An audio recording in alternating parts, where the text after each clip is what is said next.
we need some outside universal threat to make us recognize this common bound.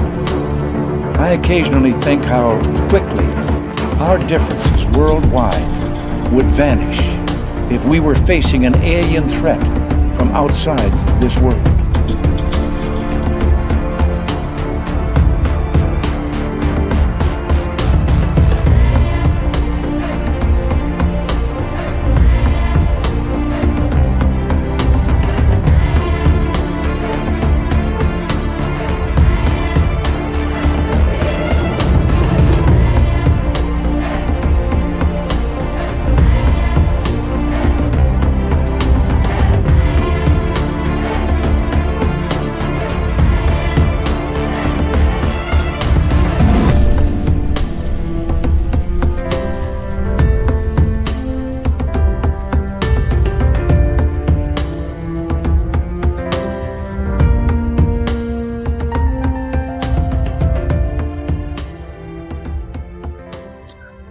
Good evening and welcome to Spaced Out Radio tonight. My name is Dave Scott. Thank you so much for taking the time to join us. Oh, my hat looks filthy. Filthy. Oh, son of a gun. Let's go this way. There we go. Much better. Much better. Hey, Dan Warren is on the show tonight. We're getting into UAP, the latest news, the latest not news, and his great TikTok channel, The Fifth Pillar of Emphasis. So we're going to hang on out with Dan tonight.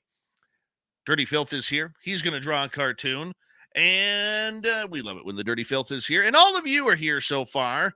Race fan in the gold medal position. Penny Van taking home the silver with Michael Morris grabbing the bronze medal tonight. Roy Boy, how are you? Dutch Hank and D. Cohen, thanks for coming on in.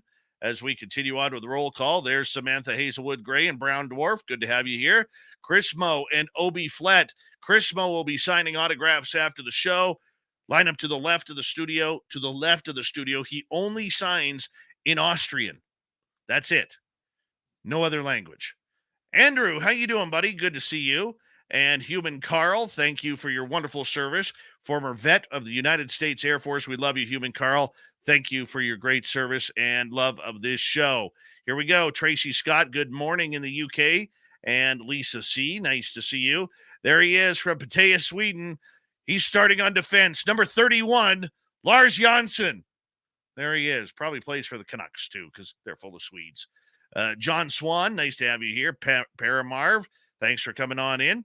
And let's see, who else? Awesome Man B, Space Exposure, good to see you. And Pixie Lara, thanks for coming on in. Sweetly Morbid Bear, it's been a while. How you doing? Where you been hiding? Doug Shelby is here. The Doug Shelby has arrived, which means we can officially start this show. Be the Arrow, Millennium, W. David Page, thanks for coming on in. And we appreciate you taking the time to join us. Little Tara Spender, there she is. Say hi to Baxter for us. Baxter will be signing autographs after the show as well. Line up to the right of the studio, if you don't mind. But you got to bring a treat for Baxter. It's the only way he's going to sign. Raz, nice to have you here. And Noble Patrick. And who else is here? Julio, how you doing, buddy? Nice to see you. Jenny White Bear, thanks for coming in. Kanga Anon, how are you, man? And Shiro Sounds, Pink Volo, Stephanie Jackson, how are you all? Luscious Jules, good to see you. Dark Protocol, what's happening, my man? And let's see here. Pam Harris, thank you for joining us.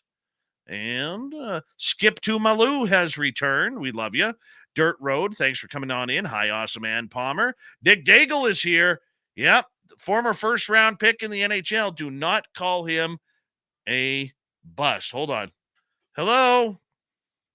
Can I FaceTime you? Yep. Okay. Oh, wait. I got like 1 minute here. Oh, okay. She's got to take vitals and everything really quick, and then I can FaceTime you after. What's that? She's got to do 2 minutes of doing vitals and everything, then I can FaceTime you. Is he out? No. He's out? I'm a grandpa! I'm a grandpa! Woo! Yes! Yes! Yes, you can FaceTime me. Hell yes, I will put this show on pause. I'm a grandpa! Woo! All right. Yes. Yes. Yes. Yes. Yes. I'm going to say it. Yes. Woo!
From the mountains of central British Columbia to you listening around the world, this, my friends, is Spaced Out Radio.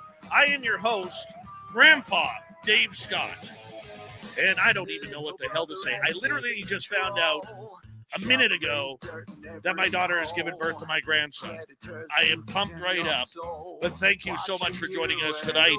I am your host, Dave Scott, and this is Spaced Out Radio, and you can listen to us on our terrestrial affiliates around North America, digitally on us, Odyssey Radio, TalkStream Live at KPNL. All of our archives are free. Join us at youtube.com/Spaced Out Radio. Do old baby the favor, hit that subscribe button. Yeah, the rest of it doesn't even matter. Let's just get right to the show tonight.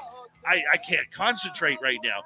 I literally just got the phone call like 1 minute before the music started, and Mrs. SOR bawling her eyes out that my grandson Jasper had just been born. And she's going to be FaceTiming me here momentarily. And if you're on our YouTube audience, I'm going to share this moment with you. If you're on our radio audience, you're going to have to hear it. I may cry. I'm going to tell you that right now. There's a good chance that Grandpa Dave is going to cry. But you know what? Don't care. This is my show. I can cry if I want to, cry if I want to, cry if I want to.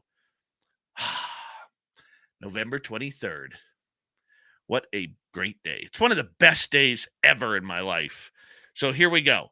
We are going to have a great time tonight because in hour number 1 and 2, if you haven't seen him on TikTok yet, Dan Warren from the Fifth Pillar of Emphasis is going to be here. And then in hour 3, we're going to go to Swamp Dweller for another cryptid report. Cryptid report? No. See, I'm all confused right now. For another spooky story. And then Tim Senor will be here for the UFO report. Shirky Poo has the news. Danny, I'm going to try and get through this, man. I'm a little pumped up right now. Congratulations, man. Thanks, buddy. I'm going to try and get through this intro as best as I can because, well, you saw me. I'm a little excited right now. I'm a little excited. But our good friend Dan Warren here is a UFO Twitter contributor and UFO TikTok content creator. He's from Middle Tennessee, whose obsession with UFOs dates back to his childhood, when his imagination was abducted by the sentient mechanical alien beings depicted in the 1980s Hasbro cartoon, The Transformers. A mechanical engineer by training, and it just so happens he has his master's degree in engineering from the same college as James Lakatsky, and is lucky enough to share a birthday with J. Allen Hynek. You can find him on Twitter at Hey Look Over There, look spelled L-U-K, or on TikTok as the Fifth Pillar of Emphasis. I'm telling you, Dan Warren, I'm just going to step aside here for a second from my script because this is definitely not going to be a script type of thing here, but I'm going to tell you guys right now, if you're not following Dan Warren and his incredible TikToks on what is happening daily on the UFO, you are missing out. If you need UFO updates on a daily basis, I know we try and give them to you as much as possible, but literally, Dan is at the forefront, and I think one of the best going when it comes to news. So, Dan, thank you so much for being on Spaced Out Radio. It's been a while since we had you on, but thanks for sharing this special day with me, man. I'm glad I could be here to enjoy it with you. I can't wait to see the FaceTime. I'm looking forward to that. Maybe we'll get to see a baby. That'd be great. Oh yeah. I'm gonna show. I normally don't show family on the air, but this time I'm going to. I've made that decision, and my audience is with me every step of the way, whether they're on radio or whether they are on YouTube or Twitch or our podcasts. And I want to share that emotion with them as well, because it's a proud day for the Scott family. Proud day. Danny, you mentioned Transformers, and the other day, hold on. Here we go. Hold on. I got to join this. Hello? Oh my God. There he is. Oh, he is beautiful. Oh, give him a kiss from Grandpa. Oh my God. Hi, sweetheart. It was almost just What's that? almost a C-section. Oh, are you okay? Yeah. Oh, you look so tired, sweetie. She's exhausted. It's good. Oh. Zoom in on the boy, honey, because I'm on the radio right now. Hold on. There he is. Nice. There he is. That's my boy, Jasper. There he is. Oh, my God. He is beautiful. Eyes wide open. Happy birthday to you.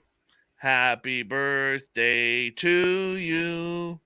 Happy birthday, dear Jasper. Happy birthday to you. Oh, Mama, give him a little kiss for Grandpa here. Oh, can you whisper in his ear how much Grandpa loves him? Oh, yeah. Okay, I will FaceTime you back at break, hon. Okay, love you. Bye-bye. Excuse me.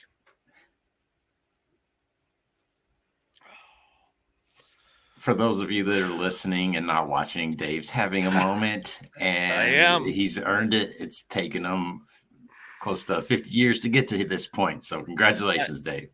Thanks, buddy. I'm a grandpa. This is awesome. Oh, I can't wait to spoil that little bugger, I can't wait. I'm going to see him this weekend, and he's perfect. And there's nothing like that new baby smell. No. Wow. My boy. All right, let's do a radio show here if I can actually concentrate for a minute. But Danny, you mentioned Transformers right off the bat of the show, in your intro, and I got to tell you, man, I love Transformers, the original ones where you could actually tell. I actually watched Bumblebee the other day with my son. I had never seen that, where he's actually, back in a VW Bug, and then he switches over to the Camaro, and right at that final scene where they're crossing the Golden Gate Bridge, and he's driving right beside Optimus Prime. That hit me, dude. That hit me. I'm like, there it is. That's my childhood right there. But did you ever think, growing up a number of years later, that this would be our life? This is what we do? Well, we're getting back to Transformers real quick. I want to say, like, the first time I cried at a movie was when Optimus Prime died in the Transformers movie. So that was a moment for me, just like you said. Like, I went and watched that movie with my kids a few years ago, and it was still one of those moments like, man, I remember the emotions I felt when I first saw this movie, and you're still able to connect with them. But yeah, it's amazing the difference that we have in what we do now compared to what we did when that was out, Saturday mornings was the only time you could watch I cartoons, and know. now we can watch them all the time, binge wherever, whenever, and wherever. It's crazy. Dude, did you ever think that we would actually be that close to making Transformers a reality? I'm scared of them, man. Those Boston Dynamic robots and dogs that they show videos of, those things, I can't hang with them. I'm missing an No. ACL. There's no way I could keep up with them. I know the feeling, man. I know the feeling. But we're dealing with something else here, Dan. We're dealing with a topic that literally is going to affect 7.75 billion people on this planet. I mean, I know you do what you do. You're not a UFO researcher. You're somebody who researches the story, and I love the way you put that on your TikTok. And that's why I can understand you know, the numbers that you have for followers here, and they're hanging on your every word. But I mean, how serious of a discussion do we need to start having as a society regarding this subject of UFOs? Increasing. Like, it doesn't matter where it's at, it just needs to be taken more seriously. It needs to be addressed in a more professional manner at some point. Like, we've got to get there. Like, if it keeps being looked down upon, I will say that over the course of the last year or two, the X-File theme music playing in the background of news segments has diminished, if not vanished altogether from broadcast. So I'm grateful for that. So it's trending in the right direction. Me too. So Me there's too. only so much that I think the world can handle at a time. And I feel like this has been part of what they've been planning for a long time, is roll it out slow and steady and not a big dump of information at any one time. And that's why my expectations for that big break, that big D disclosure to come get dumped in our lap, is next to none. I don't think that's how it's going to play out anymore. I wish it would. I hope that there's a tipping point when the pendulum does swing so far that it's not going to swing back. Like, it might happen at some point. I just don't know when, I don't know how, and I don't know who the person that's going to stand behind the microphone and make that happen is going to be. But I'm happy to watch it play out. Ben, I'm going to be honest with you, and I said this the other night when we were doing the UFO report with Tim Senor. You know, I'm starting to feel like a real broken man when it comes to UFOs. And I know a lot of our audience is as well, because we don't we don't know what's going on. The only thing that we know right now is we're being played one way or another, whether it's the U.S. Space Force, whether it's the Navy, whether it's the U.S. government or any other alphabet agencies that are really trying to control the narrative, even going back to the days of the To the Stars Academy when they came out 5 years ago. I mean, at some point, something has to give, you know, because a long time ago, we were always told, never in this field when I first entered, and I'm not that old, even though I get called an old timer in this game. But I remember, the old timers tell me never trust anybody who's got government ties. And now that's all ufology seems to be, is people with government ties, whether they're associates like Lou Elizondo or whether they're scientists like Jacques Vallée or Gary Nolan. I mean, how is the public supposed to really find the truth as to what's going on, let alone us reporting on it?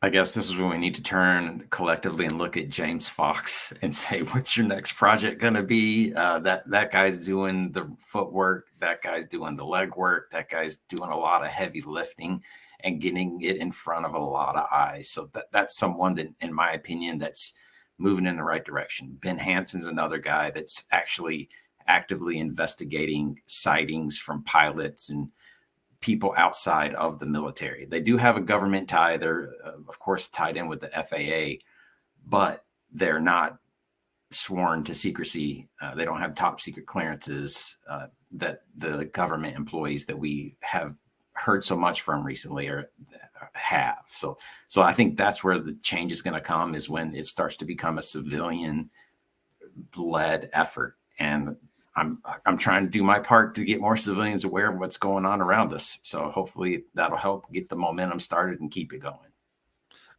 Does civilian journalism or civilian civilian activism when it comes to UFOs really work, or because we see a lot of these so-called activists blindly following whoever says the acronym UFO or UAP, automatically they're one of the good guys. We gotta cheer them on. We gotta get to it. I mean, how do we do this? There's not a play. Just like when you have a brand new baby grandson, there is no owner's manual. There's no instruction guide that comes along with it. No one knows the answer. No one knows the right path. And those people that do say that they know the right path are the ones you got to be leery of, in my opinion. How this is going to play out, I don't know. I'm just going to sit back, and I'm not going to take anybody at 100%, just take their word and assume that they're telling me the truth all the time. I think that there's a lot of people that are confused, so that there could be some inadvertent misleading that occurs. We just have to be aware. And a quote that I go back to frequently is one by Eric Weinstein, who said that it's not the direct evidence that has him convinced that there's something here. It's the massive amount of indirect evidence that leads him to believe there's something out there that we can't quite put our finger on and we don't understand. So if no one understands it, no one can tell us how to absorb it and figure it out. So we're all learning together as a collective group. And hopefully that's going to be how this gets accomplished, is as a collective group. I feel like I've said a lot, but didn't really get a point in there. So I'm not quite sure I answered your question. Well, I think you did, though, because I think one of the things I want to point out about you, Dan, is I don't know where you get this attitude, but you're very, and please take this as a comment, unemotional about this topic. You don't get too high and wired up like many of us, myself included. You don't get too low and get fired up like many of us, like myself included. How have you been able, through the stress of this all and being a part of this, and you are a big part of covering this story, how have you been able to stay balanced in regards to everything that's going on, through the lies, the deceit, the honesty, the tracking, the games that have been played? It's just part of who I am. I've never been a high highs and low lows kind of a person. I'm pretty even keeled, an introvert, an engineer. So that kind of has a lot to do with it, I'm sure. But when I look at the topic, to me, there's so much consistency with what we're going through now that was happening back in the 50s. You said something earlier about the government kind of not being very forthcoming with information. I just heard a Donald Kehoe interview from back in the 50s where he said he was basically blasting the government and accusing them of treating the American public as children. So I feel like that's still consistent. And if it's been consistent, if you listen to the James McDonald interview as well, what he says then, it rings true today. So to me, that kind of gives me a little bit of patience, because if it's been this long and we've not moved that far, I don't think anybody fully understands what's going on. I don't think it's going to be a quick turnaround of events that gets us what we actually want, that smoking gun. So to me, I'm looking at this from the long game picture. I want to be here for a long time. And that's the other thing. I want to live in the moment. I don't want to get so heated and so upset about what's going on that I throw my hands up and I quit. I want to absorb it all as it comes in and kind of catalog it in different categories to try to figure out what's important, what's not important, what's going to pan out. I don't want to put all my eggs in one basket and then that basket get dumped upside down and then me be left high and dry. So I'm just trying to kind of absorb. One of the benefits of doing these TikTok videos or short videos is I can dabble in all the topics. I don't have to just get super hyper focused on one particular case or topic. And it allows me to kind of just enjoy it a little bit more. I'm not invested so deeply in one thing that I'm gonna lose my crap if something goes awry with it. So I think just kind of absorbing it all at a mile high level, it makes it more enjoyable to me. See, and I appreciate that so much, Dan, because for many of us, like myself and a lot of our listeners, they're experiencers of the phenomena. They want to know what's going on. This is emotional to us because we didn't ask for UFOs. We didn't ask for little gray men to come and take us, or reptilians, or whatever it is. And granted, that is way off base from what the disclosure topic is, but there's a lot of people out there, like you said, are who are treated like children, like we're not allowed to play in the adults sandbox, so to speak, and then we got to sit on the outside and watch. But the problem is they've got curtains all around that sandbox, and I just feel bad for people who have gone through hell and back of being laughed at, or lost jobs over it, or been put on medication, or lost the trust of family and friends because this phenomena has taken over their lives. And I just, I know it's personal. I know you're not that type of experiencer, but do you ever think back, and it's so far different from the fifth pillar of emphasis, your TikTok channel, but do you ever think back and look at the other side of what that could be like? As far as what it would be like to be an experiencer? Yeah.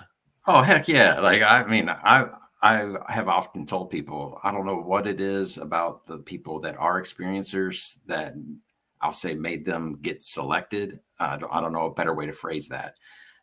But what is it about me that has stopped me from being selected? What is it that I don't have or that I do have that is not something that makes me qualify or get the experience that you guys have, get to know instead of having to believe.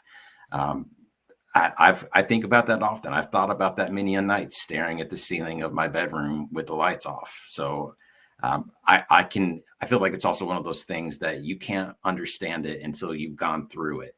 And that's one thing that it's just like being a granddad. You can't experience, you don't know what it's like until you are one. And so I have empathy. I have sympathy for people that have had these bad experiences. I hope that more people start having positive experiences or that we'll discuss them. And I wonder if that's another thing. Bad news spreads faster than good news. I wonder if there are positive experiences out there that people just keep to themselves because they don't want to be given the label of an experiencer because it has a negative connotation to it right out of the gate. But hopefully there's more people that have had positive experiences that would feel more comfortable coming forward and sharing something positive. And maybe positive is not the right word. Maybe not absolutely terrifying is a better description of it. But I'm hoping that starts to balance out the spectrum that we see when it comes to experiences. Oh, 45 seconds to go. Can that balance out under the current agenda? I don't know, Dave. This isn't something that I'm real. I never feel qualified to talk about something that I don't have any experience with. It's going to be real difficult for me to fully understand the ramifications of what's happening to these people. And so I don't know if I have a good answer for you on that one, Dave. Well, the one thing I know you will have a good answer for is when we return from the break, because it's going to be awesome. We're going to get into your videos over the last 2 weeks where you've been wondering, hey, where the hell is this UFO report? When is it coming out? And your videos have been awesome. We're going to talk about that whole thing when we get back. Dan Warren, the fifth pillar of emphasis on TikTok. He's got tens of thousands of subscribers looking for his UFO news. You should be subscribed to that too if you're on TikTok. We'll be back with more Spaced Out Radio when we return.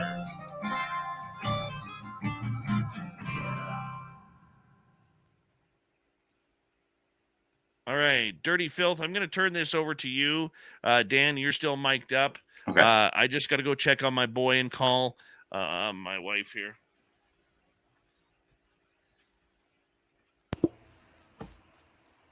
Well, congratulations to Dave. It's time to stick him in an old Absolutely. folks' home. Well, as we were watching the intro, since he's not here, I'm going to talk about him. Well, when we were watching the intro, I do it all the time. When the intro was playing, that showed his picture. It popped up, and he didn't have a fraction of the gray hair that he has now. So that was kind of interesting to see the dynamic change in the hair color between the intro and then there he is, and he's gone full abominable snowman almost. Well, he's gonna have to play Santa Claus from now on because he's got the beard. He's not going to be able to do it long because he's losing weight. He's getting in shape, man. He's going to be a lean, mean grandpa machine soon. They could stick a couple pillows up his shirt and a few blankets in his sleeves to give him that little extra girth when he's done pumping Sasquatch at the gym. You can't fake that. Them. You know the difference between a legit belly full of jelly and a fake one. There's no doubt about it. Hey, but kids are pretty susceptible until they're 3. Then they start figuring it out. They're like, that's not Santa Claus. That's a fake beard. Yeah. So I was going to draw something else, but I decided I would draw Grandpa Dave Scott. So let's see the little picture there. I can't really see it very well right now. There he is. He's excited enough, though. It'll be better.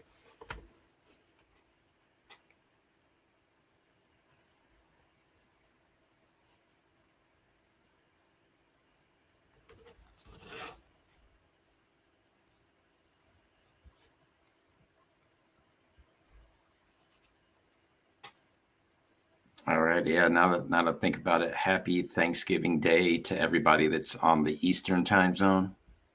Got about 30 minutes until the Central gets to celebrate it. Except for us backwards Canadians, we've already had Thanksgiving back in October. Nice. It's the metric Thanksgiving.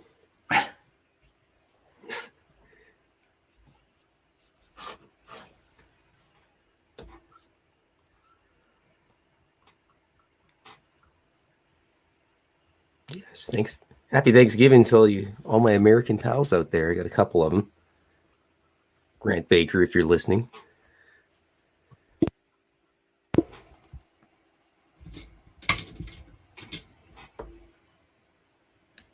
I bet you.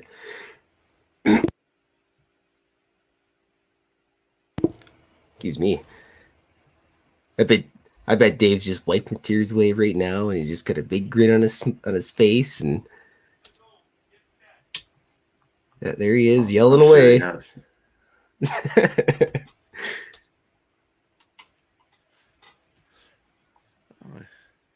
Probably went outside and screamed. Did you go outside and yell real loud, Dave?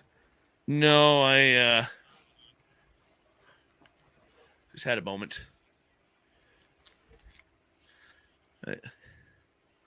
Just had a moment. I'm allowed. Try.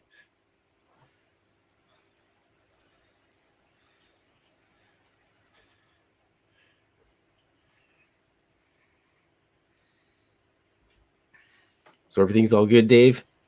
Everybody's healthy. Little bugger's feeding away right now, so. Nice. Hot damn. What a good day, man.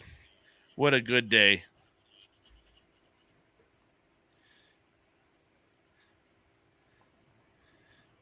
Well, I'm happy for you, Dave. Thanks. Trying to get some pictures here.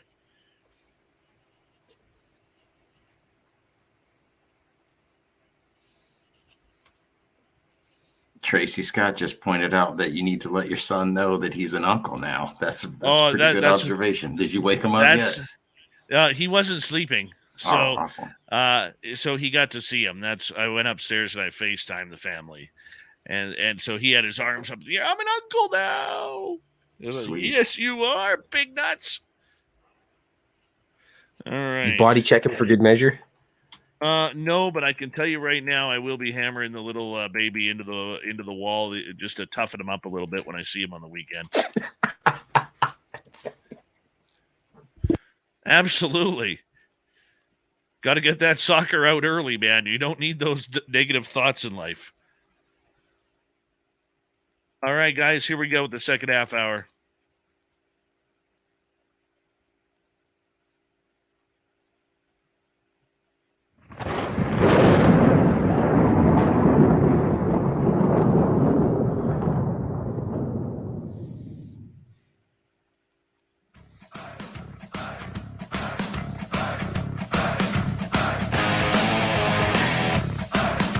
Second half hour of Spaced Out Radio is now underway.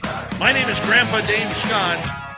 My new title, as of about an hour ago. I want to remind you that if you missed portions of this show or others, check out our free archives at youtube.com/Spaced Out Radio.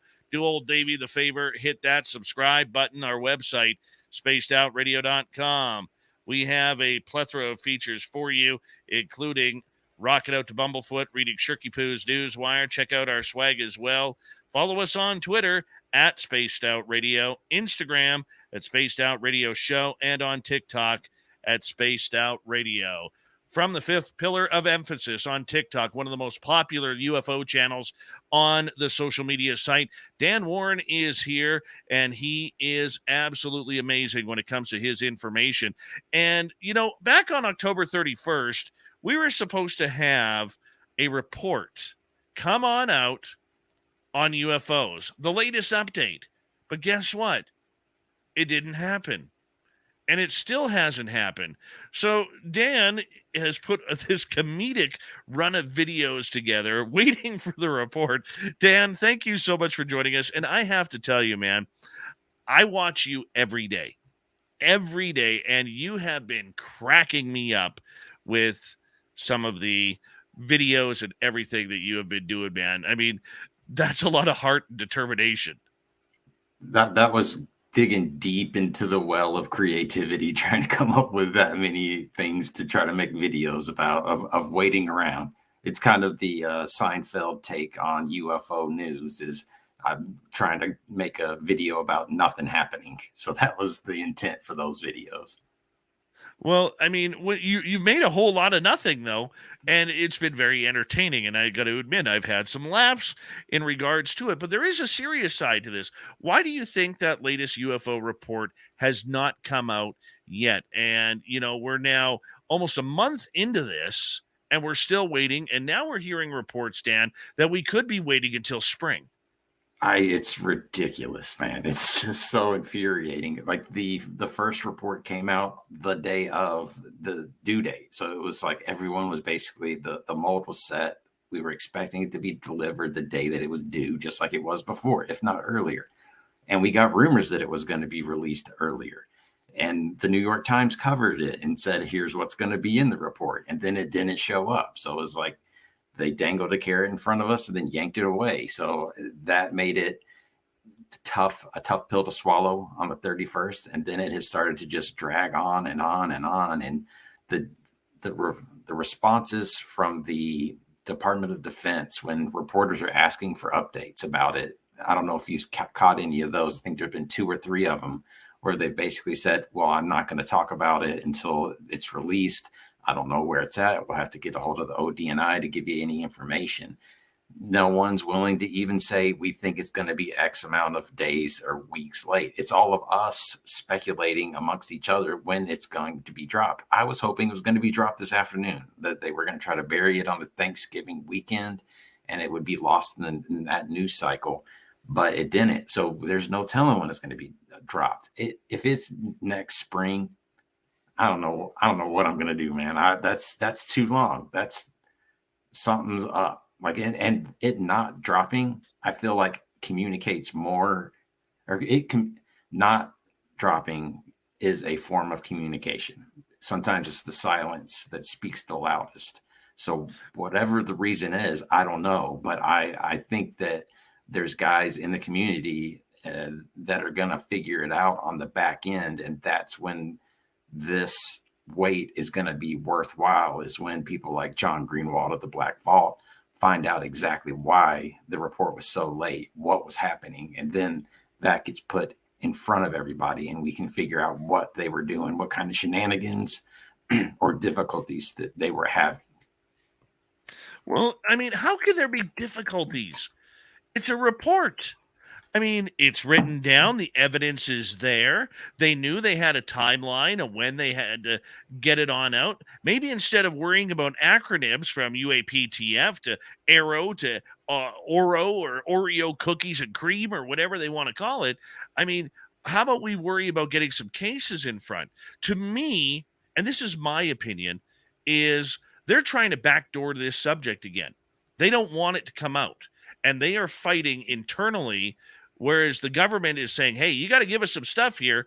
You've come to us. You got to give us some stuff. Whereas internally, they're saying, no, we're not. And they're fighting that process. What's your thoughts on that? I definitely think that's one of the things that's happening. I'm also concerned and that they're going back to the same playbook they've been using for a long time. And this is something that Representative Andre Carson brought up in the introduction at the congressional hearings back in May of this year, where he said, we need you, DOD, to get our trust, to gain our trust. You have a reputation of focusing on the cases that are easily solvable and showing us those. We don't care about those. We want you to show us the cases that you can't solve, the 701 Project Blue Book cases that were not solved, the 143 cases from the preliminary assessment on UAPs that were not solved. Show us that information. Don't show us the slam dunk, low hanging fruit type of cases. And I think that this is me speculating. I think that's what happened. They were getting ready to submit the report. They gave Julian Barnes at the New York Times the heads up that that's what they were doing. They were focusing on the 200 or whatever, half of the cases they were able to solve. And that the Representative Carsons of the world saw that, heard that, and said, that's not what we asked for. Go back and give us a better report. Give us the report that we asked for. That's what makes sense to me. That's what maybe I'm being optimistic and hopeful that that's what our congressional representatives are pushing, because that's what we're asking for. So hopefully they're listening, they're hearing us, and they're acting accordingly. I don't think they've acted accordingly from the beginning, from the days of the To the Stars Academy. I think that there has been a ploy at place. We see it happening with this continued threat narrative.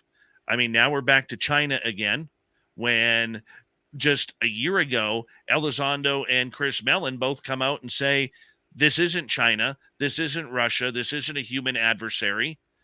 It's not space pirates like Ted Cruz says. This is a real phenomenon that is happening.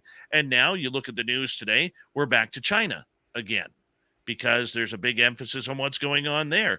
I mean, this circle of cover up in news is playing really well. And I'm surprised so many seasoned reporters haven't picked up on this yet. There's some that have, but of course so this is one of the pushbacks I get from a lot of people in the comment sections of my videos, where they'll say the UFO phenomenon is just a distraction. It is trying to keep our attention away from something else. And whatever, over the course of the years I've been doing this, it's always whatever's in the news cycle. They'll say it's a distraction from this. Well, it's been consistent for 70 plus years. So it's not the distraction. They'll also say that it's the government's way to get money. The DOD's way to get more money is to throw the UFO flag. And I look at them and I go, you don't think that saying, hey, China is advancing on us and we need more funding to address China, that's going to be the slam dunk easier case to make to get more funding if you're the Pentagon, if you're the Department of Defense. The UFO thing kind of sounds foolish when you try to use it to pry money from the hands of the government. It's just not going to be as effective tool as a clear and present danger, such as China in this case. Why they keep going back to that? Because I feel like it's easy. They don't have to explain themselves. There's a lot more questions that get brought up. So if it is China, they're going to have to answer the questions. How did they get so advanced and we weren't able to detect it?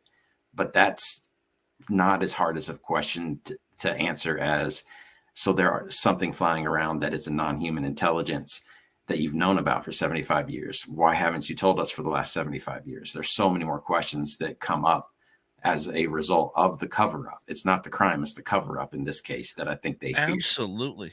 Dan, you said something very, very important there. The last 75 years. Yet they've wanted us to forget 55 of those years and concentrate on 2004 and the USS Nimitz on forward. I mean, to me, that's wrong. To me, you have to go back to Roswell, the modern day of ufology, or even Kenneth Arnold on Washington State, and the term where the term flying saucer was coined, in order to really get a good start on what's happening. My theory is they have so many secrets, from crash retrievals to alien bodies and everything like that. And we're speculating, but this seems to be the truth with the amount of anecdotal evidence that is out there, that they have too many secrets that they need to keep band-aids on rather than ripping those band-aids off for the sake of the public. And, and I also think, and I remember asking Lou Elizondo this the last time he was on this show, about the economic factor that happens if we find out that we're not alone in the universe. What happens to the markets? I think they're playing with a lot of big things here, that they're not sure that this is the right and necessary time for aliens to come out, let alone the military-industrial complex, which literally just wants to own the technology so they can own the world. So I don't, there's never going to be the right time to release information like this, in my opinion. We're never going to advance in a society to the point where it's like, oh yeah, this is here with us. No big deal. We're just going to not be infected by it. So to me, there's never going to be that golden moment when everybody says this is the right time. It's always the wrong time. What I think is more likely is that the government never wants to give up an advantage militarily. So I think that they are looking at this as a mystery that they're trying to solve, and they don't want anyone to get a leg up on them. So they're trying to suppress the distribution of information, of anything they know, of any advantage that they have. They don't want their enemies to have. So that's another reason why they wouldn't want to share it with their friends, because you also immediately share it with your enemies. I've also heard a theory that there's so much secrecy on the UFO topic because the United States government is concerned that there are spy agencies or moles, for the lack of a better term, that are within the U.S. government that are looking for this stuff as well. So they're afraid of themselves. They're afraid of their own shadow within the U.S. government, within top secret clearances, within SCIFs. So if they're that worried about their own family, they're not going to look out into the neighborhood and open up their doors and let everybody look in, is what I think is happening. And you see, this is why, and I'm not going to pat our own back here, but this is why I think our Canadian government is starting to take major steps towards learning what UFOs are, because the goal and the mandate of the members of parliament that they are trying to put together with government, which is the Federal Liberal Party, is they want the chief scientist of Canada to form a UAP task force, so to speak. Take all this information from Canada's alphabet agencies, from the RCMP to the DND to NAV Canada and etc., okay, even CSIS, our spy agency, and put it all under one roof. That way the scientific community can get their hands on it to figure out whether or not we are alone and where these craft are coming from. There's nothing to do with defense. It has nothing to do. The Canadian Department of National Defense has come out to members of parliament saying that right now there is absolutely zero threat narrative from UAP to the Canadian public and Canadian airspace. And I'm sitting here thinking, wow, what a contrast compared to, we got to be scared. We got to put nukes in space. We got to, get ready to blow this thing up in case of invasion. Now, I'm hypothetically speaking, but I mean, it just seems so much more paranoid down south than it does up north. Well, I think it's also even further south. It's not as paranoid. Look at Brazil. They're much more open society. They have a much more accepting mindset to something along these lines. They seem to be more forthcoming with information. It's not the taboo subject that it is in the United States. We had the best terrible magazines in the grocery store checkout lines, tabloids, that's the word I'm looking for. The best tabloids in the 80s and 90s with Hillary Clinton giving birth to alien babies, things like that, that just drove this subject. Like any legitimacy the subject had was just flushed down the toilet because of those things. That's not the case in other countries. So when it comes to like Brazil, I think we need to keep an eye on them. San Marino over in Italy, I think we need to keep an eye on what they're doing. The TikTok or the video that I put out today was about Mussolini having a UFO encounter, not himself, but his military in 1933 obtained a either landed or crashed UFO in 1933 in Magenta, Italy. And they had it and for several years researched it through what's his name, Marconi. The war didn't go their way. A lot of their information, their investigation stuff went to the Germans. And then in 1955, the US came in, collected something and brought it back to the United States. And that is documented in a book. It's on the Black Vault's website as far as where I got the information from. And Lou Elizondo was even on a Max Moscovitch show interview about a year ago, where he brought that particular case up. So it was in his universe a year ago. And I hadn't really heard about it or paid much attention to it until just recently, because Chris Sharp brought it up. Our UK friends are gaining a lot of ground on this subject as well. Like Australia is stepping up to the plate. Senator Peter Wish-Wilson is asking the question of his Air Force, why aren't we concerned about something that the United States is concerned about? So it's becoming a more global effort.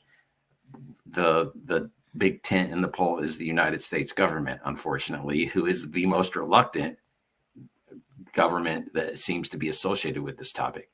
I take that back. Maybe the British government might be a little bit more playing their cards close to their chest than the American one, because they don't want anything to do with it. They're still back in the 90s, as far as I'm concerned. But hopefully some of these other countries are going to start stepping up. And it only takes one. It only takes one to come out with the smoking gun evidence, the video, the proof. And then everybody has to lay their cards on the table at that point. Could you imagine the secrets that would come out if people within the Pentagon or Washington, D.C. actually told the truth? Forget that. I want to know what's in the Vatican, like what's over there. Me too. Those guys. Yes. The U.S. is only 200 plus years old, man. Like, what kind of secrets do they have over there in the Vatican, in Vatican City? They know some stuff. Oh, hey, man. I fully agree with you on the Vatican. Getting into them catacombs where, John the Baptist is supposed to be lying, and all the good books and everything like that. I mean, yeah, that's where we need to be. That's where we need to go, but the thing that I'm more impressed with is the fact that there are other governments out there, like you said, with Brazil, Italy. We don't know what's happening in the UK. Australia seems to be shutting down the conversation as well. But the fact that there are some powerhouse countries out there that are starting to come forward with this, I mean, that has to irk the United States government, considering these are all allies. It's not China or Russia who's coming out with things. They got bigger things that they need to worry about with them right now. But, it's just one of those things, Dan. I mean, you hate to get political with it, but this is becoming a political topic. And it was even used by Obama in a recent commercial. He was trying to get the people to go out and vote for the midterms. He listed 5 things that the Democratic Party had done in recent history that should encourage people to come out and vote for them. Number 4 was the release of the UFO report. The unidentified aerial phenomena report. And he even stutters and corrects himself in the video. So to me, that's been a game changer. That, in my opinion, is politicizing the UFO topic for gain. they're looking to capitalize on what they've done, and they can lay it out on the table and say, hey, we got you this report, and the timetable works out. So I gotta say that he's got that card that he can pull, that feather he can put in his hat. Why more people aren't pushing this, I don't know. It seems like it's a no-brainer. Like, hey, I want to help solve one of the greatest questions in humanity's history and existence ever. And I want to participate in that conversation. I want to be part of the solution, not part of the problem that is preventing us from finding the solution. So I don't know why there's not more people jumping on this as a political opportunity. Well, and if they were smart, they would look at that. I mean, we got about 3.5 minutes to go here. And to me, whether or not you agree with his politics, I love the way Tim Burchett has approached this subject. He is the only politician, in my opinion, who is speaking openly and honestly about this subject across America. He is now getting so frustrated that he is calling out that there is a narrative going on. There is a conspiracy that is true regarding this subject and a cover-up going on. I mean, granted, he is only one voice, and I believe he's your congressman. I mean, whether or not you agree with the rest of his politics, let's focus on UFOs here for a minute. This is an ally the UFO world needs, and we need to listen to, because he's the only one speaking the truth of what's not going on right now, Dan. So when I look at the politicians that are out there associated with this topic, I look at a bunch of guys that have been told about it, and they've been, I don't want to say convinced, but they've been influenced by people that are interested in this topic. When I look at Tim Burchett, I see a guy that's into this topic. He is just like us. He wants to know. He doesn't understand why we don't have these answers, why the government's being so reluctant. I feel like he is, if you picked me up and put me in Congress, that's how I would act. If you put any of UFO Twitter in Congress, that's how we would act. But if you put someone in there and had to talk to them, and there's just secondhand interested. So that's the difference between Tim and the rest of Congress, is he has a genuine interest in this topic and genuinely wants to get the answer to it for the rest of us. It feels like the rest of the politicians are looking at this from the, I'll do that. It'll help me get votes. And that's going to be the driving motivation for a lot of their actions. I don't want to paint a broad brush with that statement in particular, because I do feel like there's a lot of people that are concerned after they've seen all this information. But the fire in Tim's belly is the fire in mine, in my belly, in your belly, in UFO Twitter. That's the difference between Tim and the other politicians in this associated with this topic, in my opinion. And you know what? It needs to grow. And I wish more politicians would take a listen to Tim Burchett. You know, I think other governments, if Tim Burchett wants to really, really push what's going on in the United States, and maybe he is, we don't know, but I really think he should open up his mouth and start talking to some of these other countries that are starting to take the phenomena seriously and say, hold on, guys. You know, I don't think that would be traitorous or anything like that. But, you know, hey, if he's going to be a voice of reason, you might as well use a voice of reason rather than using a voice that's going to try and cover it up for their own benefit. So I've had high hopes for Representative Mike Gallagher out of Wisconsin when he was at the congressional hearings, because he seemed to be interested in the topic. I'm hoping that he will start speaking up.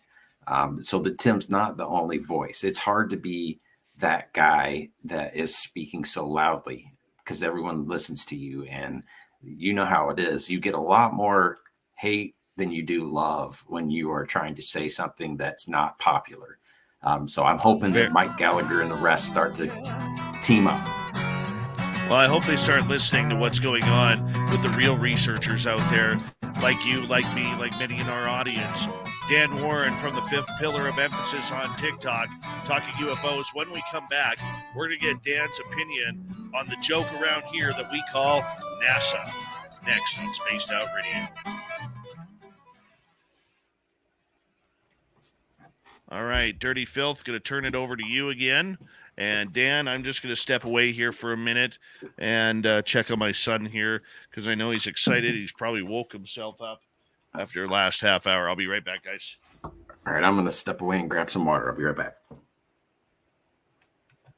Get some Earl Grey tea. Oh, Picard special. Look at that tea.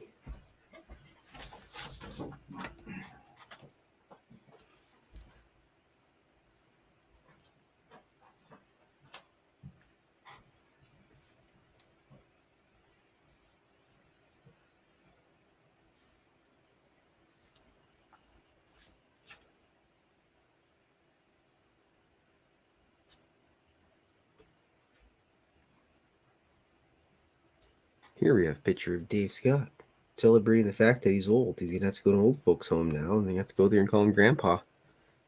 How's it going there, Papa, you old Rudiger? Curmudgeon. Now he's a curmudgeon. Hey, Dave. Grumpy old curmudgeon. Now he's going to have to take his boy out, his grandson out Sasquatching and watch for aliens and UFOs and things like that.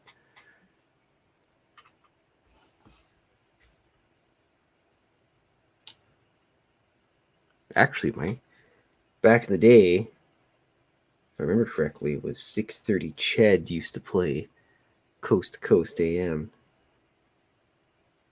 And my grandpa used to listen to that. I remember laying in bed and it would be like thunderstorming outside in Edmonton and listening to all these weirdos calling in and then talking about aliens and all that Art Bell stuff that he did. And eventually ended up hearing about it again. And ended up looking up a story one time about Captain Randy Kramer, and he was on Coast to Coast, and I went, that's a really cool story. And then I found this one that was called Spaced Out Radio, and I listened to it.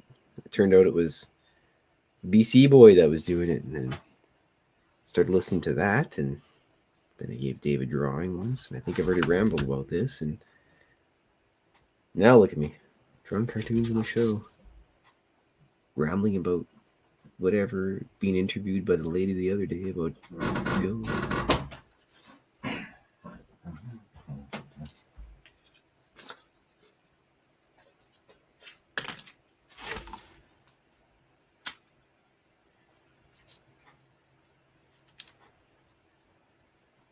It's my favorite part coming up next, pretty quick here after we think out the rest of the stuff.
I see people in the chat talking about the names that they get assigned when they become grandparents.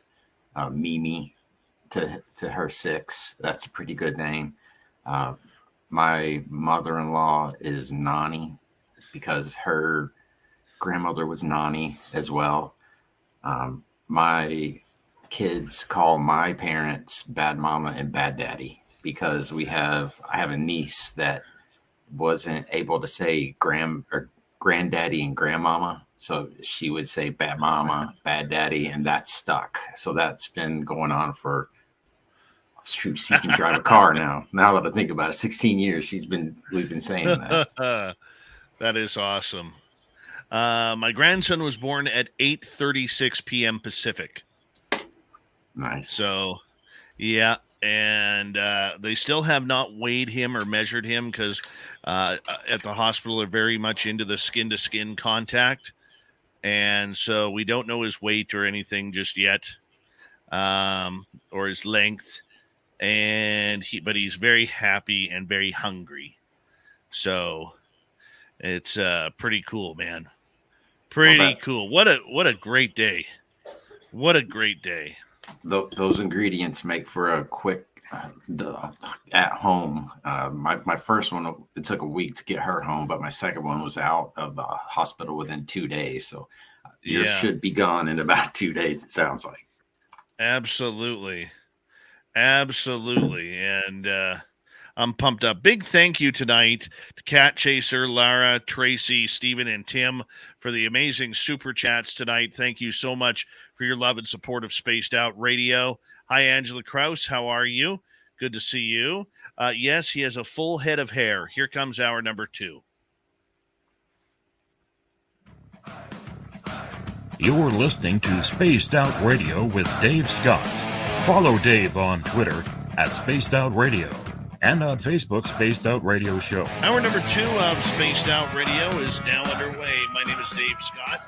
Thank you so much for taking the time to join us. We very much appreciate earning your listening ears wherever you are on this beautiful planet we call Earth. Hello to everyone listening in on our terrestrial affiliates around North America, digitally on Odyssey Radio, TalkStream Live, and KPNL. All of our archives are free. Please join us at youtube.com/Spaced Out Radio. Do old Davey the favor, hit that subscribe button. Hey, we want to hit 20,000 subscribers before December 31st. We're at 19,517. Help us out. Help us make that magic marker. Make Davey a happy man. A happy, happy man. All right, our website, spacedoutradio.com. We have a plethora of features for you. Rock out to Bumblefoot. Read Shirky Poo's Newswire. Check out our swag as well. Follow us on Twitter at Spaced Out Radio, Instagram at Spaced Out Radio Show, and on TikTok at Spaced Out Radio. Let's get to the Desert Clam has set the password for tonight in the SOR Space Travelers Club. Tantivy. Tantivy is your password. Use it wisely, Space Travelers, as the Clam sets the password each and every night right here on Spaced Out Radio. Dan Warren is our guest tonight. You may not recognize the name, but you definitely recognize his work. If you follow him on TikTok, the Fifth Pillar of Emphasis is his channel. He has tens of thousands of followers waiting on his great videos that he puts together, all on the news of UFOs. Now, Dan will specifically state he's not a researcher. What he is somebody who reports on the news that's going on to help people like you and me stay up to date. And trust me, Dan's work is very important to what we do here at Spaced Out Radio. Dan, thank you so much for being here tonight. My pleasure. And when I hope you get to 20,000, and I'm going to plug myself as well, because I'm trying to get to 1,000 on my YouTube channel. If you can go to Fifth Pillar of Emphasis and subscribe, I'd appreciate it while you're going out to get on Dave's account. You know what? I learned a bunch of stuff about the YouTube behind the scenes. You and I will talk. Okay. You and I will talk, and because our TikTok sucks, man. Our TikTok sucks big time, and we got to figure out a way to get that going. So we could trade some work here. Totally do a big trade and help each other out. I look forward to it. Dan, one of my pet peeves over the last number of months has been NASA getting into the UFO game, playing the public for fools that they don't know a thing that's going on. From former astronaut and current executive director Bill Nelson, when he out of nowhere stepped up to a podium and started talking about seeing the videos from and talking to pilots from the U.S. Navy about UFOs and really opening up the subject to this absolutely absurd $100,000 that they are investing to bring in all of these brainiacs to study UFOs or whether or not they're real or not. I mean, what is your opinion of NASA? Because I could tell you it's not very high with me or our audience. I'll describe it in a similar way that I would describe the U.S. government. It's not a monolithic organization. It's not they're not all on the same page. There's going to be some that are Republicans, some that are Democrats. There's going to be some that are interested in the UFO topic. There's going to be some that detest it. There's probably going to be more that detest it than actually are interested in learning about it. That being said, I think what's happening with NASA right now is Bill Nelson has kind of shook things up a little bit, like no one else has before. They're actually having to be responsive to what he says. My hope is that he was given a task when he was assigned his NASA administrator, when he was given that title by the Biden administration. I'm hoping that there was some influence that said, we want you to be the voice for disclosure through NASA. Because I think that's what the government would want to do, is they would want to say, hey, don't look at us. Look over there at that nice shiny blue and red, white, and blue logo that has NASA on it. Those guys are going to be the place that you need to go to find out about this thing. I'm hoping that's what they're trying to do. And I think they're trying to do the same thing that the government did by saying, let's look at 2004 on. They're going to say, we don't need to look at the past. We don't need to go into our closets, into our files. We need to start to collect fresh data. We need to go forward from here. So I think that's what NASA's move is they're not trying to go back and look at past. They want new data, more accurate data, so that they can have something that's they trust a little bit more. Do I think that they should go back? Hell yeah, that'd be great. I'd love to see some of this stuff. I'd love to find out if the medical channel conversations that the astronauts were having on Apollo 11, if they could authenticate those or speak to those, at least acknowledge that they exist. Do I think that's going to happen? No. I think what they're doing is they're trying to get a clean start and move forward from there. I agree. But what's horrible about it is we have proof from Gemini on forward that astronauts have come out saying there is something out there with us. We were followed. The X-15 pilot, who was literally watching a UFO fly right beside him at 314,000 feet back in the 1960s. This is nothing that NASA is new for. And yet Bill Nelson gets up there, acts like a dummy in front of a media that is uneducated on the topic, and acts like, hey, we got to find this out. Open your frickin' closet, Bill. Open your closet. That's all you need to do. And, you know, I know you can hear the passion in my voice about this, but you know what? I'm going to be real honest here. My dad is my hero, Dan. My dad is my ultimate hero. He's a very hard, tough farm boy from Alberta.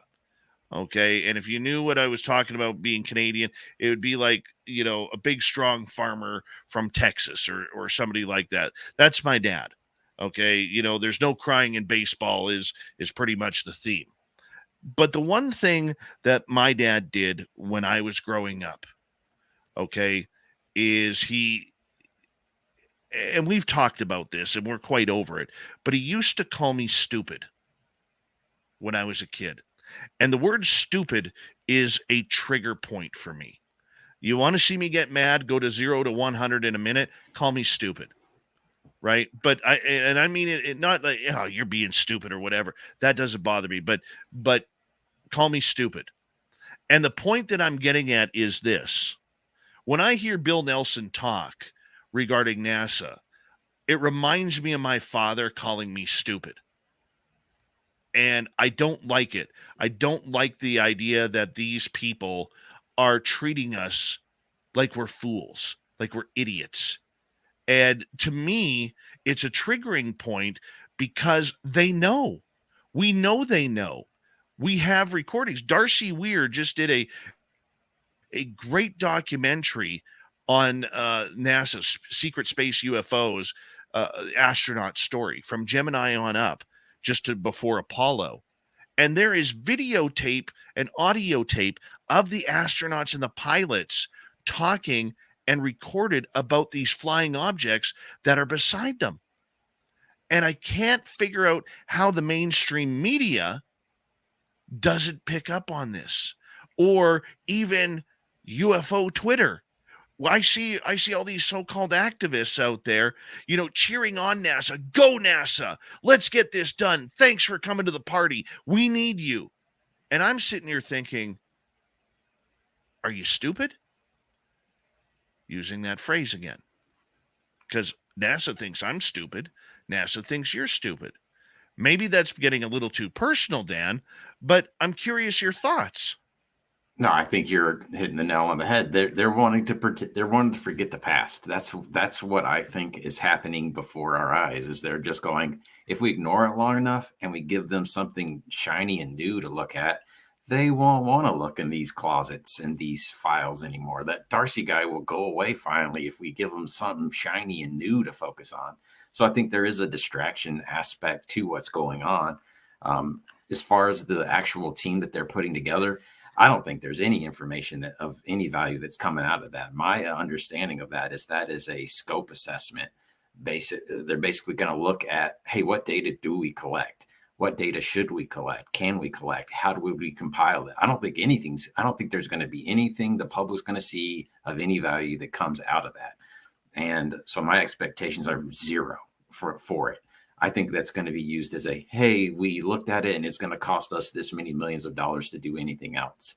And I think that dollar sign is going to be the next thing that they use to try to squash any disclosure efforts or any further investigations. So they are going to try to look at that price tag and say, we can't afford this right now. We've got this mission to the moon we're working on. There's no way we can afford to look at all this data that we've been collecting and suppressing for years. So I think that's what's happening, is they're looking to make us forget or help us forget what they have done and make us look at something new. And like you said, make them look like they're bringing something new to the table that we've never seen before. What would happen if the media took this subject as seriously as they do other things? Okay, as seriously as, say, ESPN does sports, or Fox's love affair with Donald Trump, or CNN's love affair with anything Trump.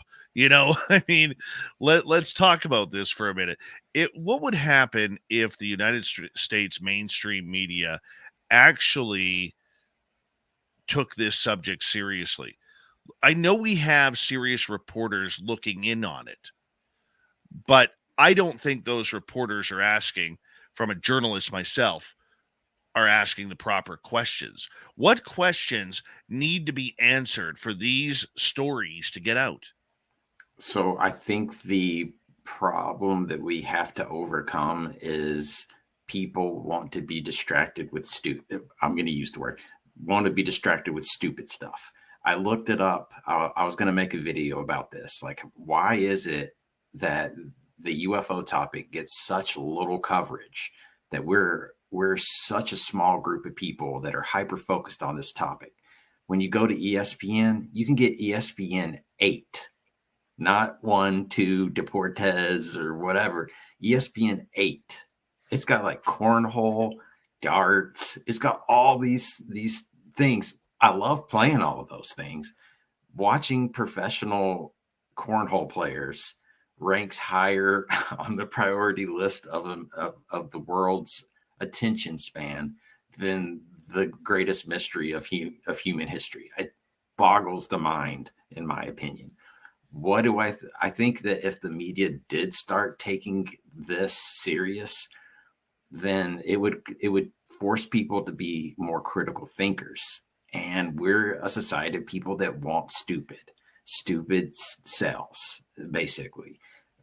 When you look at the UFO topic, you have to be a deep thinker. You have to be thinking steps ahead. You're not just looking at something that is easily explainable. You have to search within. You have to communicate with other people. You have to put pieces of this enormous puzzle that you don't even know how many pieces there are together get it to make sense to you. It's such a steep learning curve. I think that if the media people actually started covering this thing with any diligence, you would start to see a dedicated channel. I mean, the UCR was about the closest thing we had probably to a dedicated UFO channel for a while. Shout out to Lou Jimenez. I know he's struggling, but I still love the guy. Yeah. But Yeah. Lou Jimenez from UCR, Unidentified Celebrity Review. Let's give him a shout out, because this is a guy who literally has fallen on the axe, whether you love him or hate him. Okay. And he has a lot of critics. He has a lot of supporters. And I will say this, Lou, in my opinion, really fell on the axe for ufology. He didn't have to. He could have taken this different ways, but the way that he felt the UFO public was being played by everybody and their dog that has an alphabet agency behind him, that he just felt that it was time to tell his truth. And his truth may not be the truth of others, but that's the way he saw it. And I'm sure he's still holding on to information that he hasn't given out. But I mean, there's a guy who came into this field. He's seen one UFO. It affected him enough to start a show that took off with quite a lot of popularity. And we see hundreds of these podcasts and radio shows and YouTube channels regarding this topic, Dan. But it really shows the passion that people have for wanting to know what's going on. And, Lou is one of those guys who feels that the wool is being pulled over the public's eyes, and not just the UFO public, but the entire world.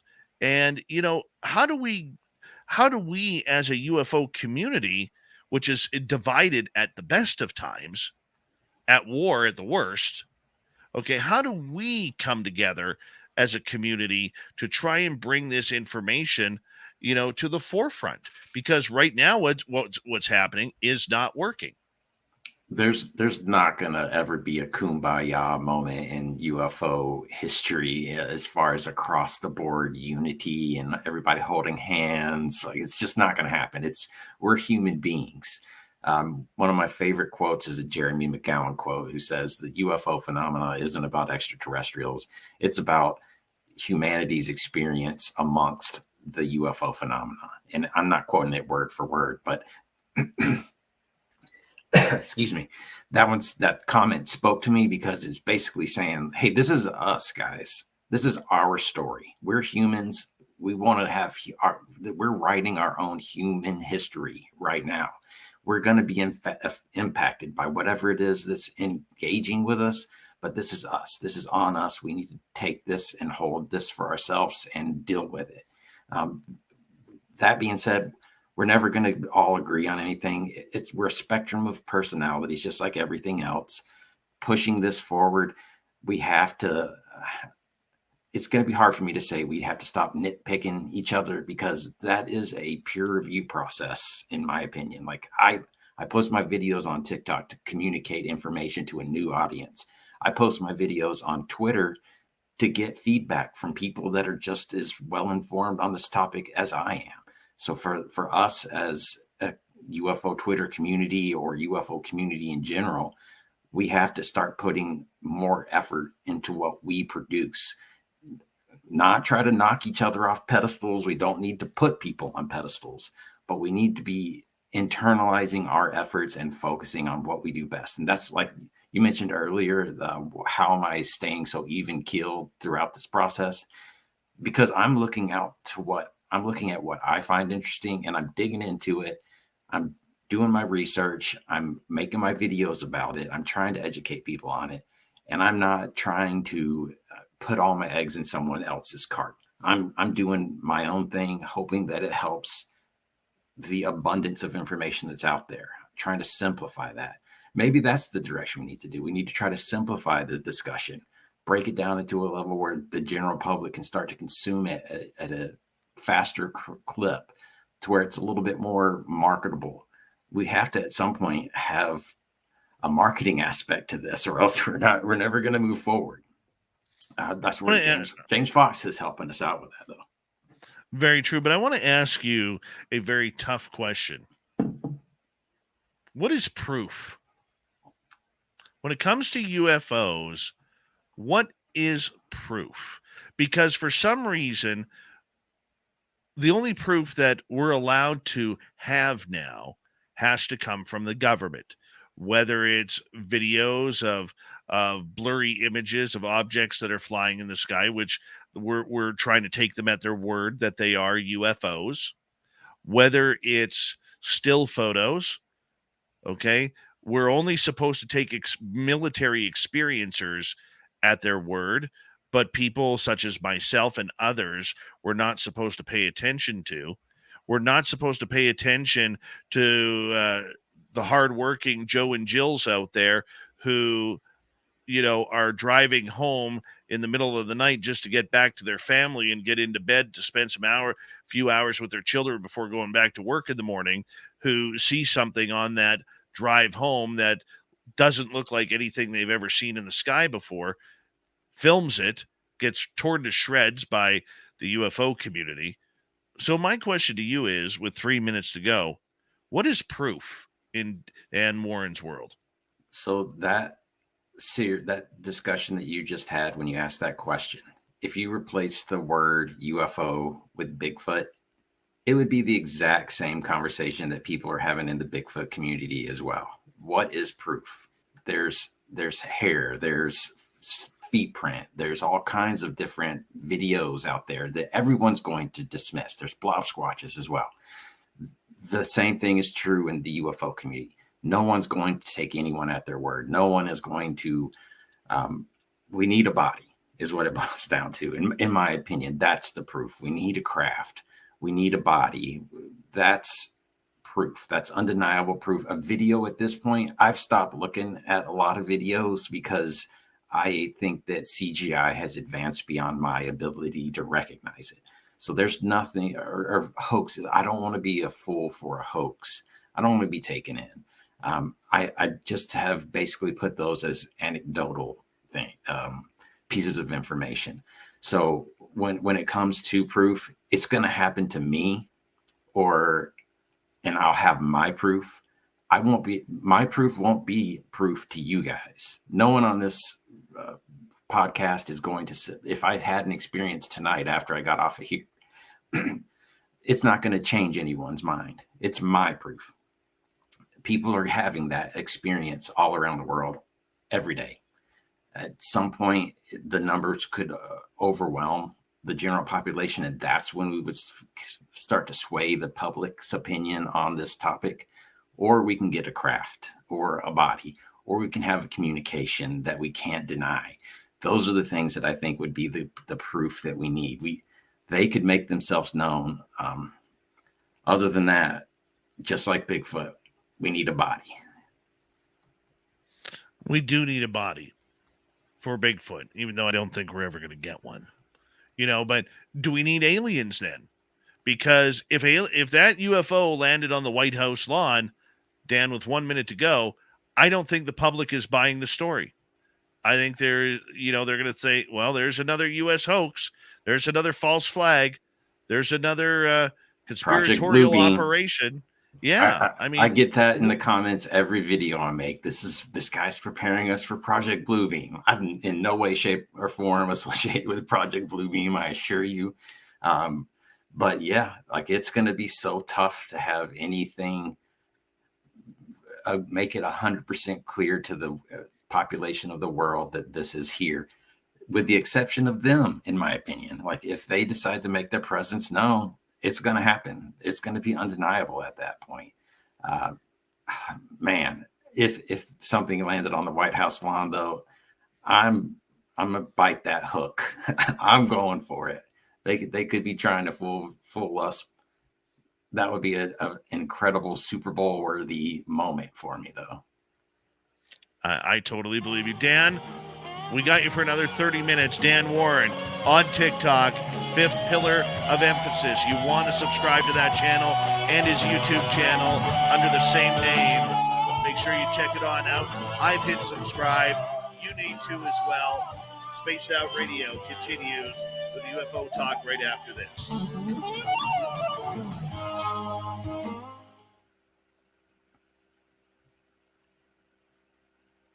All right, we got you to 934 so far. We need 66 more. There's 190 people watching this show right now. I'm going to put Dan's link into YouTube right now. Let's get him to 1,000. Dan's a good guy. He deserves it. He deserves it. He works hard. It's so weird. It is hard to get people to go cross platforms. Like I've got 251,000 followers on TikTok, and I can't get to 1,000 on YouTube. 8,000 followers on Twitter, and I'm not even close on YouTube. It's so hard to get people to leave the platform that they're on. Let's make it happen. Let's make it happen. Dirty Fylth, how you doing, buddy? We're at 941 now. We need 59 more. Hey, thank all of you guys that have subbed. Appreciate it. All right, Dirty, it's on you now, man. I got to go make a family phone call here. That's acceptable. We'll allow it. We'll allow it. Just this one time, Dave. Okay, here, I got to go to the old... I think following you on the old Twitter there. What was the Twitter one again? I am Hey Look Over There. HEYLUK over there. So there's a story behind why I'm Hey Look Over There. A lot of people might think it's because of UFO subject. I was actually at a frat. What is it called when they invite the freshmen out in college? The recruiting thing. So I went to a frat recruiting party when I first started college with a bunch of my friends. Because there was free food, I was always hungry as a college freshman. So I went. I'm always starving as well, my friend. And I was hanging out with a couple of my friends, and one of them was just notorious for being a dumbass, and he would always say stupid stuff, and wouldn't be funny. So we were hanging out, and he said something stupid, and one of my other friends just said, "Hey, look over there." Everybody looked, and he slapped the guy in the back of the head just to shut him up. And I thought that was the funniest thing that could have happened at that moment. It was one of those moments that you think that would be in a movie, and it happens in your life, and you're just like, oh man, I'm so glad I got just experienced that. So that's why I'm Hey Look Over There, because of my friend Tommy.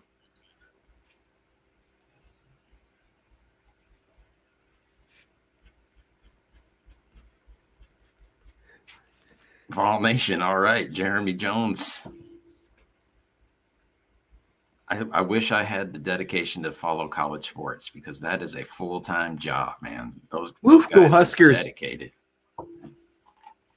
Yeah, you think that UFO Twitter is rough? Try talking to somebody about sports or college football in particular. I feel like their fans are the most dedicated fans of just about any sport out there. I don't know about soccer. I don't have enough of the European network around me to know exactly what that feels like. But the college football, I'm in SEC territory, so it is just cutthroat, man. Friendships are lost over it. I have a pal in Nebraska, so my team is the Huskers, and I live in Edmonton, so his team is Oilers. We cry a lot. Our teams aren't very good, but... All right, so everybody's posting their teams in there. So everybody in the chat, go ahead and post Royal Rumble by the end of the night. Who is your team, guys? I'm an NBA fan, so I'm going Memphis Grizzlies right now. They're John Moran. I got to see him play in college at the local university that I actually work at. So that was a big moment for me. I got to take my kids to see him, and I think he's going to be an NBA MVP in the not too distant future. So right now I'm a Memphis Grizzlies man. Who do you guys like? Grizzlies a Vancouver team? They were the Vancouver Grizzlies with Big Country Bryant Reeves. That was their first. I'll call them a star. Big buffet out of this. Have you Dave, seen? they're talking sports I don't know. I hate the NBA. Oh boy, look what we've done here. Gonna get him worked up. I think he's too excited. People, he's not going to care. If sports fans really knew how much the NBA screwed Vancouver with the Grizzlies because I just started at my sports station that final year. They would never watch the NBA again, and I've never watched the NBA since. Oh man, I'm sad to hear that. Yeah. And basketball players, I will tell you this, out of all the athletes that I have dealt with in my life, NBA players are the absolute worst human beings I have ever had to deal with.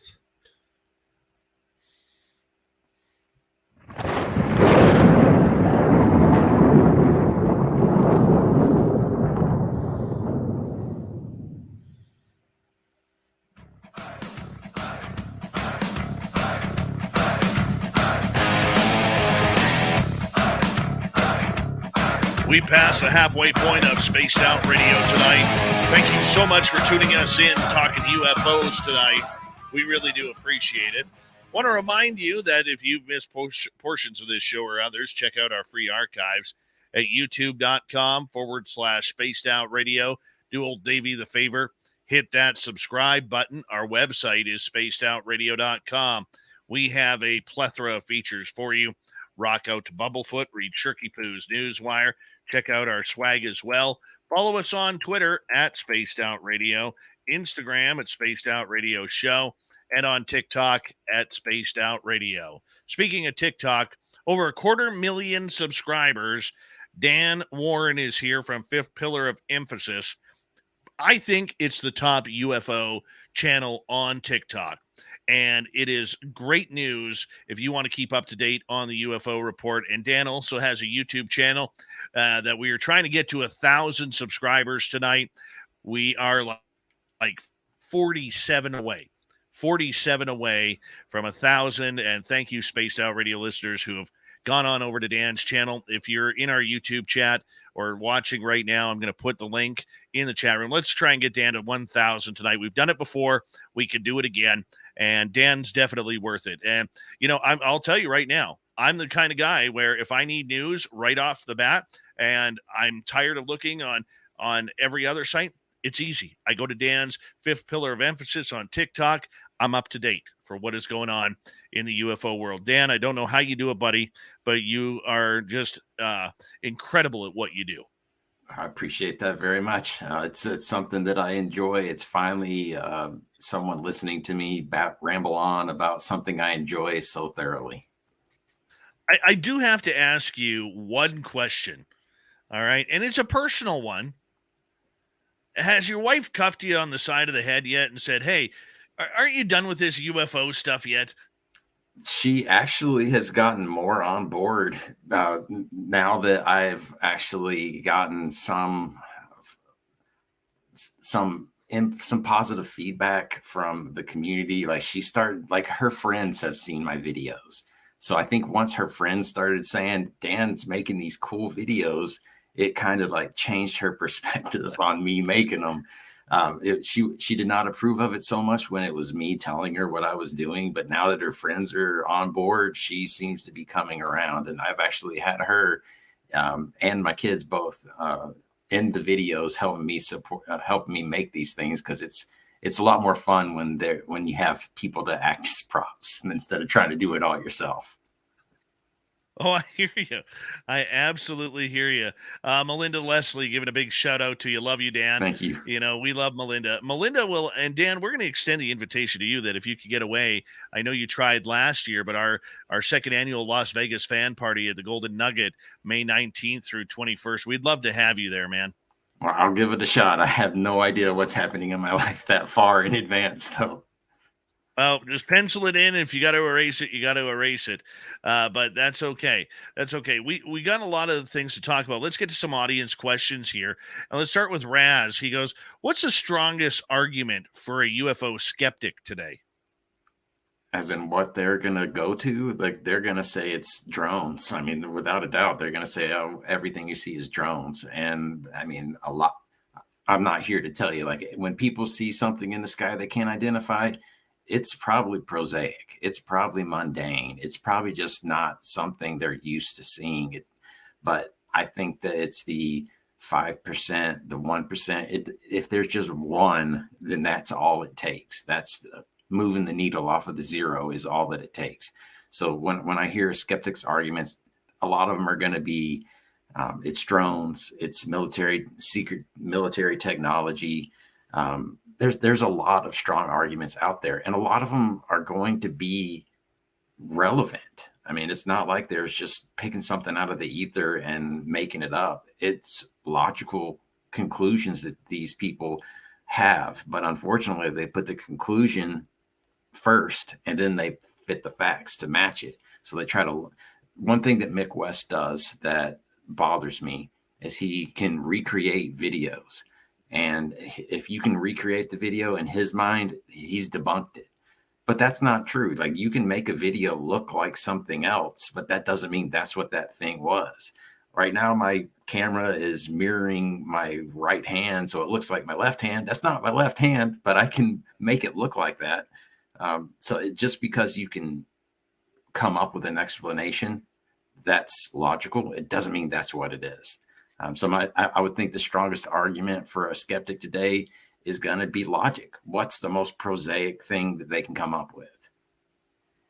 How do we convince the public, Dan, that these UFOs are here, they are happening, and they are something that we could pay attention to? Now, UFO sightings since COVID, if COVID did anything good for the UFO field, is it brought people back outside staring at the stars. It really did. More people are camping because or Hawaii, they're going camping now. And now they've invested in the truck and trailer. Now they have to go camping. And they're looking up and they're seeing things and they're recording things. And they are seeing what's going on. But it's still not enough for the majority of the population that lives in the concrete jungle. And most of those concrete jungles today, you can't see a star in the sky, outside of maybe Jupiter or Mars. I mean, but we're trending in the right direction, are we not?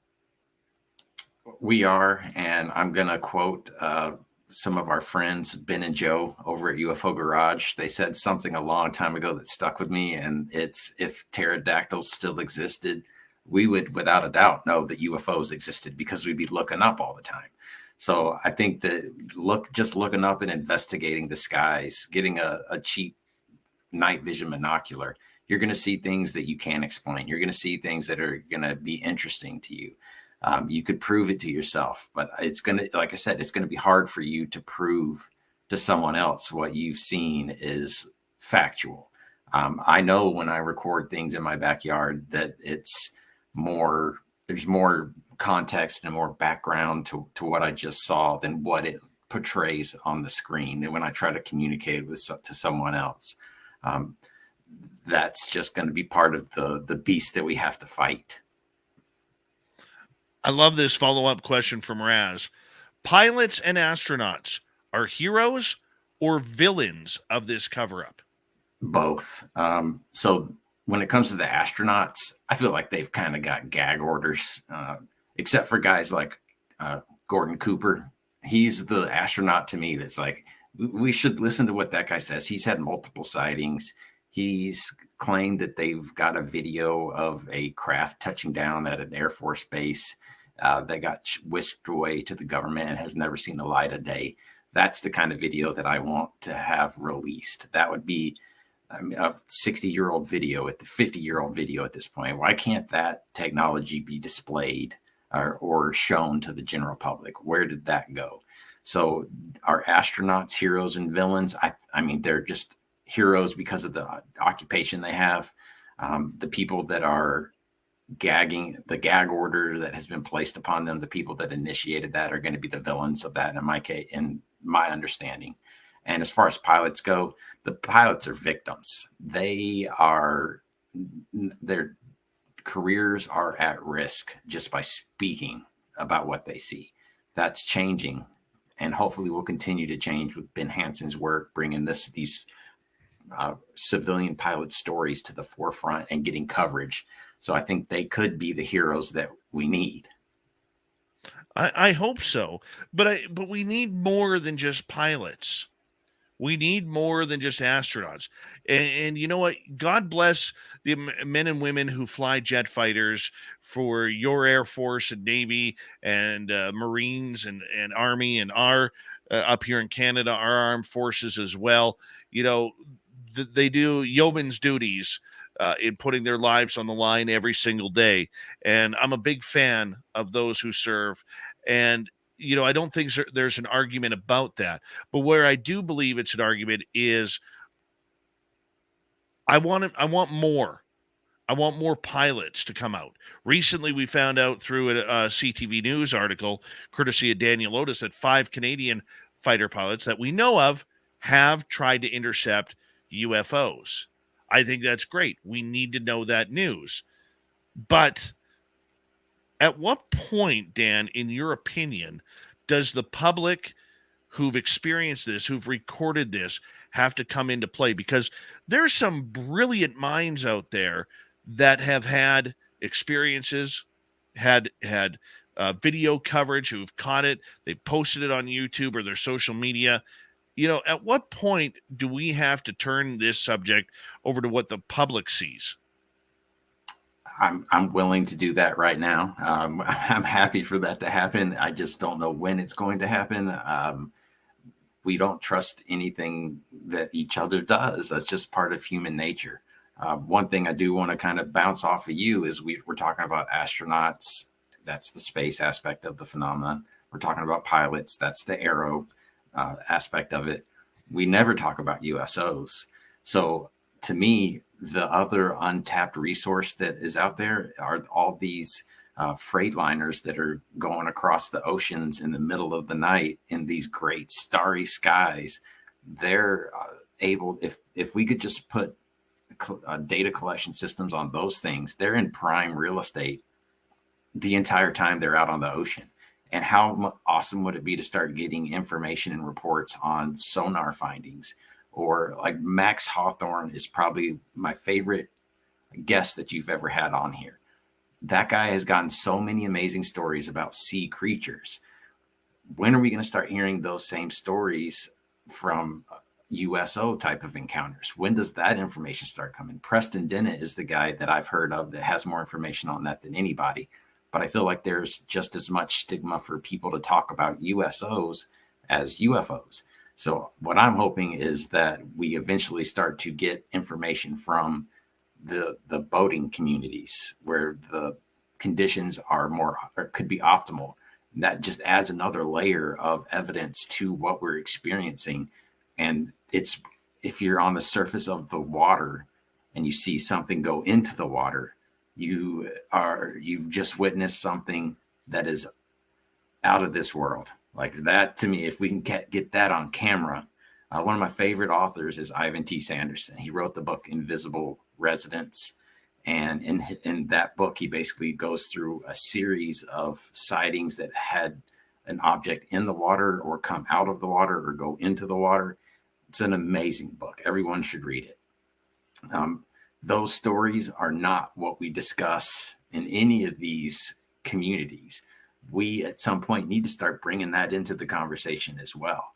That's where I'm hoping that this goes next. Because if we start to get air, sea, and space in the conversation, that's the trifecta right there. And I agree. It is completely the trifecta. And, you know, there are lakes all over this world, not just the ocean, but lakes all over this world where we hear of people watching these craft go into these lakes during the day, during the night. And, you know, where I had most of my experiences with UFOs in Mission, British Columbia, there was a lot of UFO sightings by dams, by, you know, these hydroelectric dams. And they said, you know, all of a sudden the UFO would just plunge like it's hanging out in the water, like it's using it as a fuel system or something along those lines. And I think these UFOs maybe use water as fuel, you know, maybe, so or the hydrogen or whatever. One of the things I speculate is like water is the best heat sink that you can have. It's basically why you cool metals in water instead of any other liquid. So maybe they generate enough heat to where every now and then they have to dip in the water to get rid of some of the excess heat. Maybe it's like the energy that they create, they can store it on board and for however long, but every now and then they need to go and disperse it. So maybe that's one of the reasons, one of the ways that they would utilize water is that's a cooling mechanism similar to how we do. But who knows? I mean, I'm speculating. It could be used as a fuel source. I've heard that's possible. I don't have the background to vet those claims, but the USO enigma is such an amazing, awesome aspect of this story that it goes unspoken. Like no one ever talks about it. We need to speak up on that more. Absolutely, we do. Absolutely, we do. And I think that we have to understand, though, that in UFOs, because I'm not a UAP guy, Dan. I know you listen enough to know that I'm not a UAP guy. Okay. But I really do believe, Dan, that at some time, somehow, we have to blend extraterrestrials, ultra terrestrials, whatever you want to call them, with the UAP phenomena or the UFO phenomena.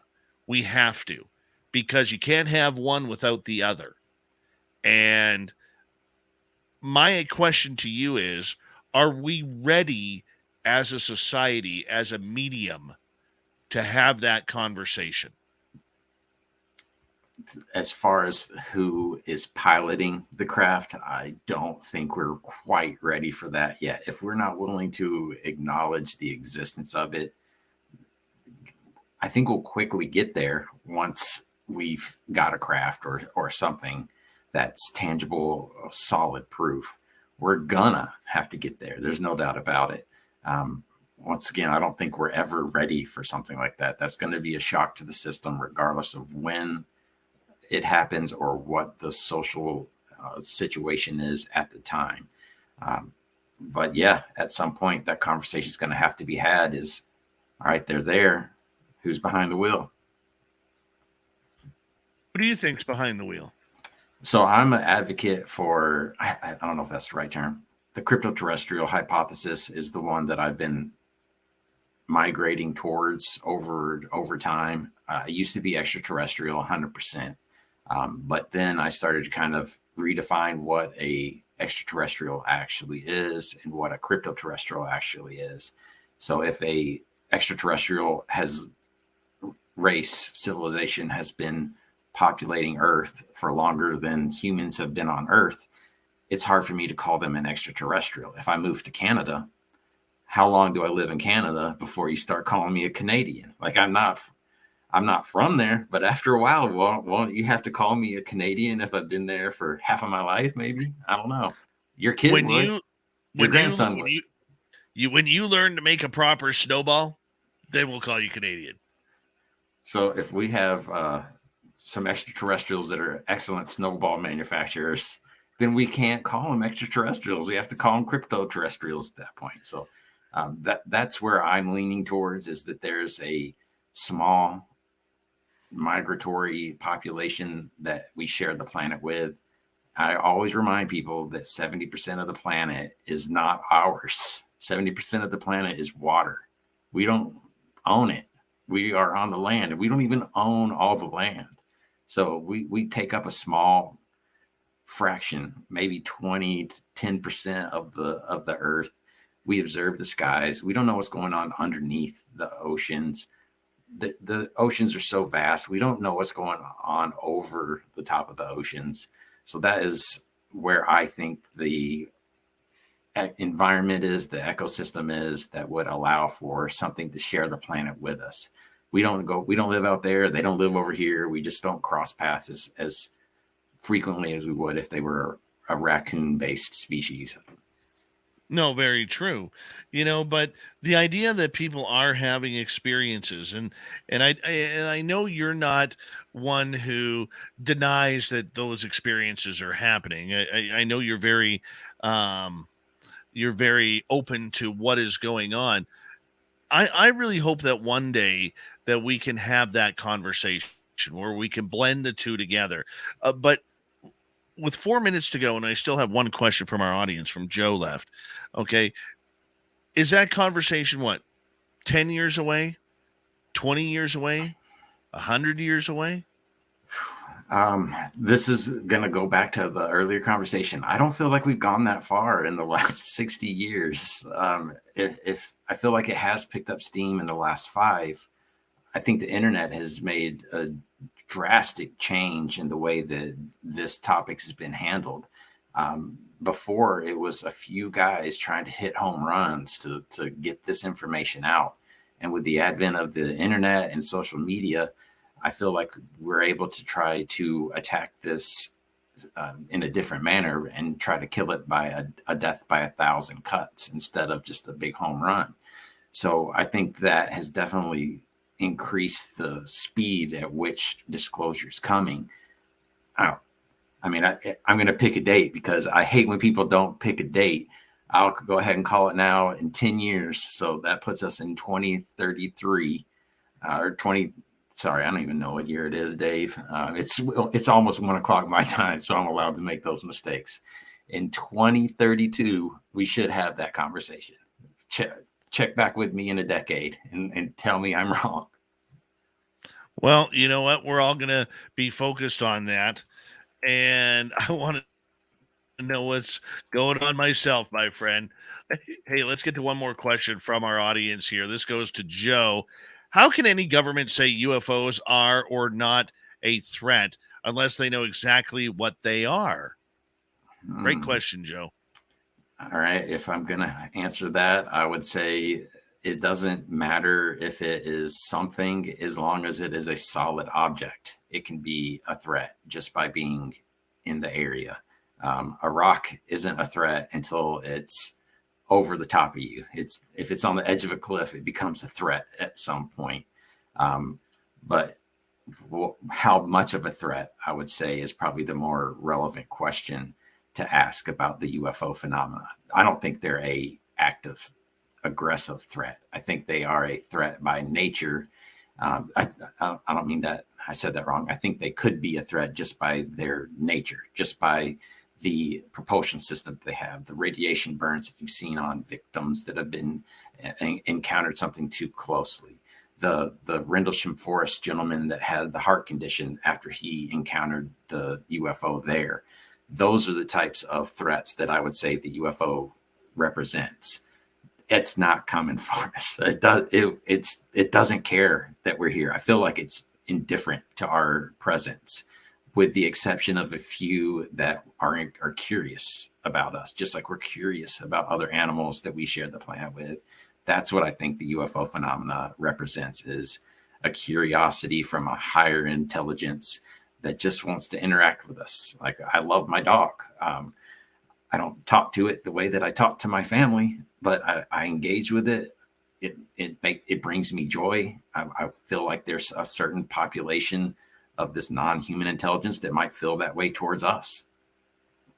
Probably so. We got a minute to go, Dan, and I want to say a big thank you, happy Thanksgiving to you and your family, and all the best over the holiday season for you. I'm a Merry Christmas kind of guy. I'm not a Happy Holidays kind of guy. Call me traditional or call me an antique. I don't care.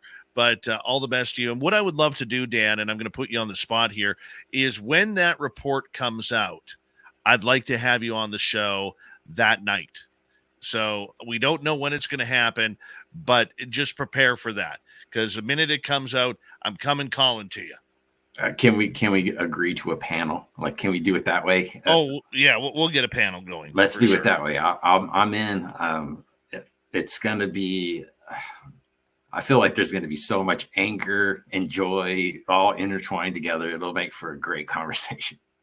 Absolutely. And Dan, continued success on your TikTok. Over 250,000 subscribers at the 5th pillar of emphasis.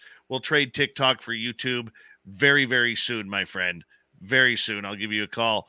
Dan Warren, everybody, and a great show, great knowledge from Dan tonight. And I knew this was going to be a power show when we booked him, and that's exactly what we got. Coming up next, we're going to head to the swamp. Then little Timmy Senor The Timbit is here for the UFO report. A jam-packed hour number 3 coming up next on Spaced Out Radio. I'm Grandpa Dave. We'll be right back for the third hour.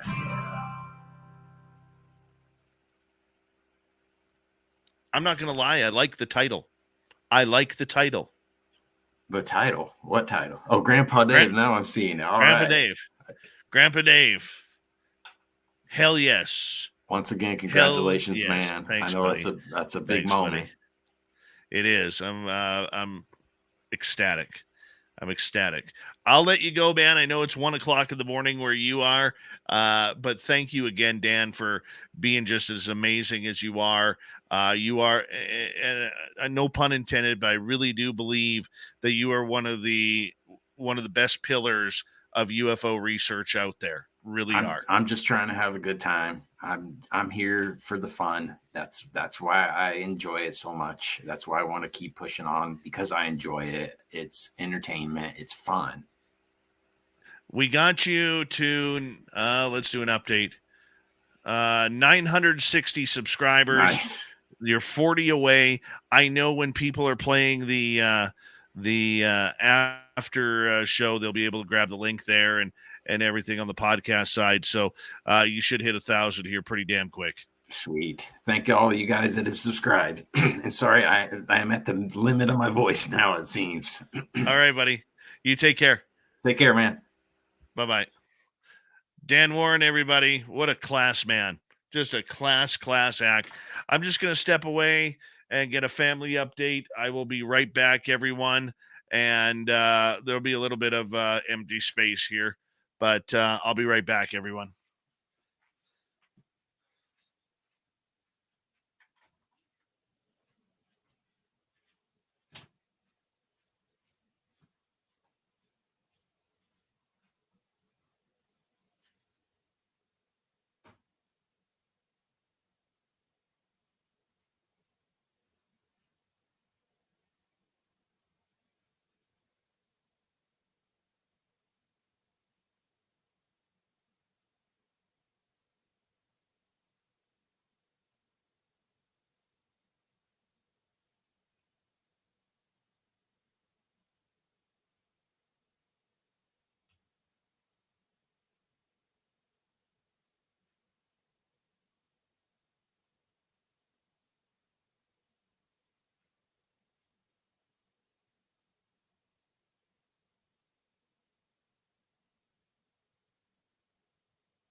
Bye.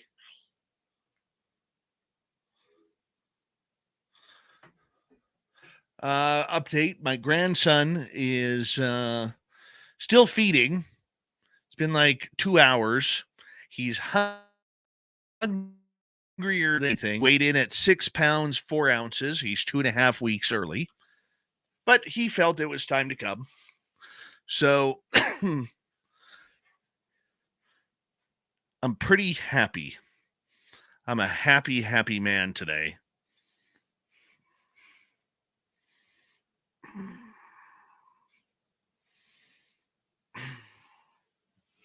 Happy.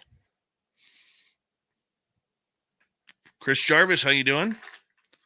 We got 10 seconds. Thank you to Cat Chaser, Laura, Tracy, Steven, and little Timmy Senor for the super chats tonight. Here we go, everyone.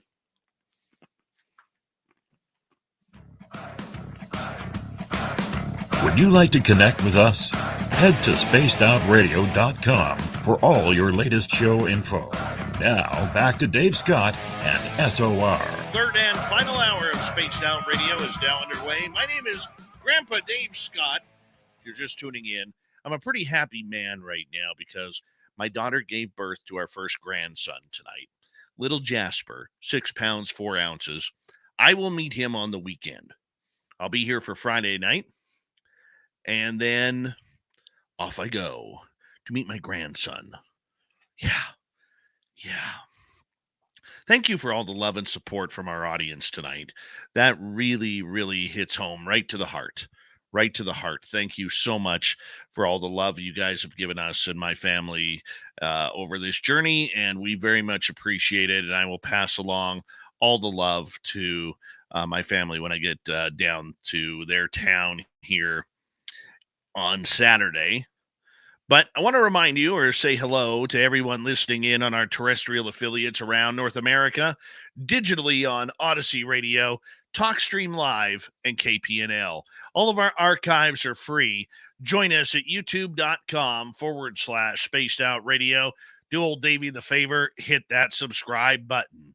The Desert Clam has set the password for tonight in the SOR Space Travelers Club, Tantavi. Tantavi is your password.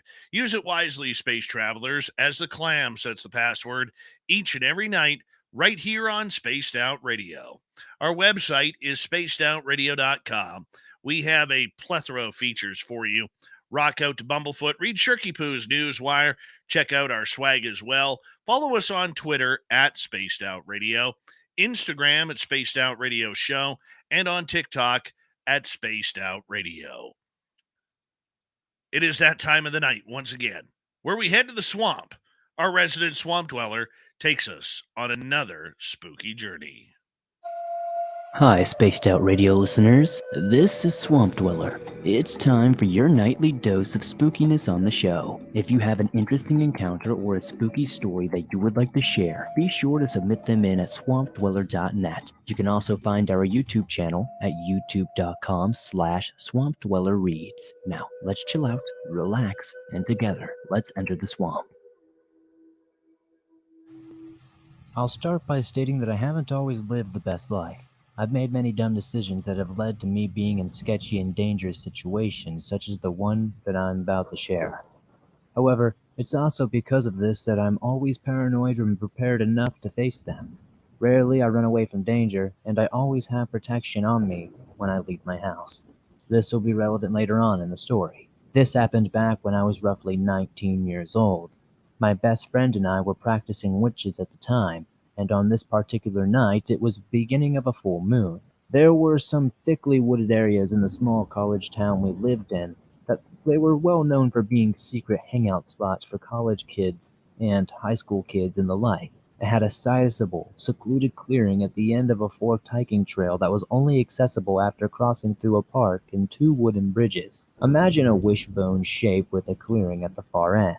We thought that this would be the perfect place to set up shop and do some scary witchy rituals, as we had been there plenty of times before and we knew both sides of the trail decently well, even in the dark. So we pack our supplies in her milk crate and head to the park. After parking, we walked from the parking lot to the first bridge. On the way to it, you have to pass by an outdoor theater that usually is wholly empty other than the occasional group of college students not wanting to make the 30-minute walk out to the clearing. But this time, there was a man I had never seen around town. He appeared homeless due to his dirty and weathered clothes, a bicycle leaning against a wall with bags of junk hanging from it, and a basket stuffed with more trash on the back. He was sitting on the stage of the theater with his back to us and his face in his hands. A homeless man hanging out in a park may not sound odd, but this was a tiny town, and homeless people were noticed when there were ones here, which wasn't very often. Since his back was turned to us, we figured we could slip away without him seeing us, so we did, and continued our hike to the clearing. We got there without issue and began setting up as the full moon was almost overhead. We started our work, and I let her go first so I could double-check the perimeter to ensure we were safe and alone before coming back to sit with her and watch, but still listening for any sound for any alerts. I heard rustling from the direction of the trail side we had come from. I jumped up, flicked out my pocket knife, and turned to face whatever had made the noise. From our spot in the clearing, it was about 10 feet from the dark trail ending, but the moon's light was just enough for me to catch a glimpse of something quickly ducking under some sort of brush. I whispered to my friend that I had just seen somebody, and started to pack up our stuff. She looked at me wide-eyed, and as I did so, she kept her eyes trained on that spot. Then, we heard something else come from the woods, and she picked the crate up immediately. It was a quiet, but stern laughing. I shouted at the sound that whatever it was needed to F off, and that I was armed, but whoever was watching laughed even louder. Finally, my friend started to panic and hissed to me that we needed to go. But the only other way out of here was on the other side of the trail, which we didn't know too well. The sound of more twigs snapping and rustling as whoever it was started to come out of their hiding place made up her mind, and she took off towards the other side of the trail.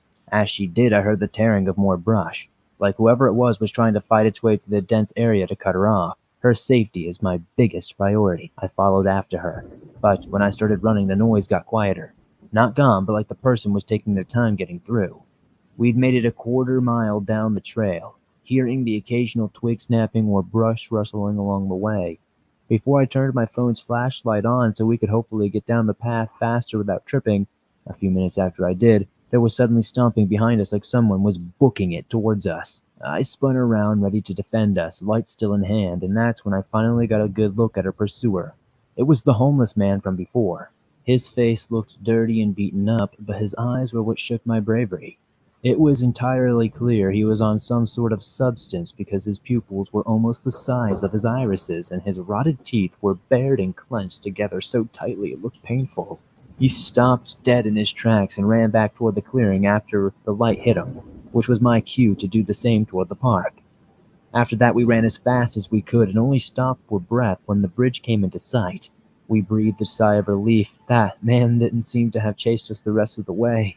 Still, as we crossed the bridge into the artificial light of the park, we looked back and saw his junk-packed bike half covered by a tarp and dead brush thrown over it, as if he was trying to hide his presence from anyone else who would be passing by. She ran ahead of me across the bridge and towards the car, but I continued to stare just a little bit longer.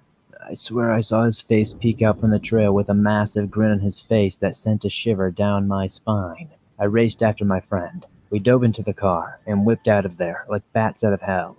I looked back and saw a dark silhouette standing on the bridge. We called the cops to report what we had seen, leaving out why we were there, and they said they would send a car out to investigate, but we never heard anything back from them, and thankfully we never saw that man again. Be safe when you're out there on trails, my friends.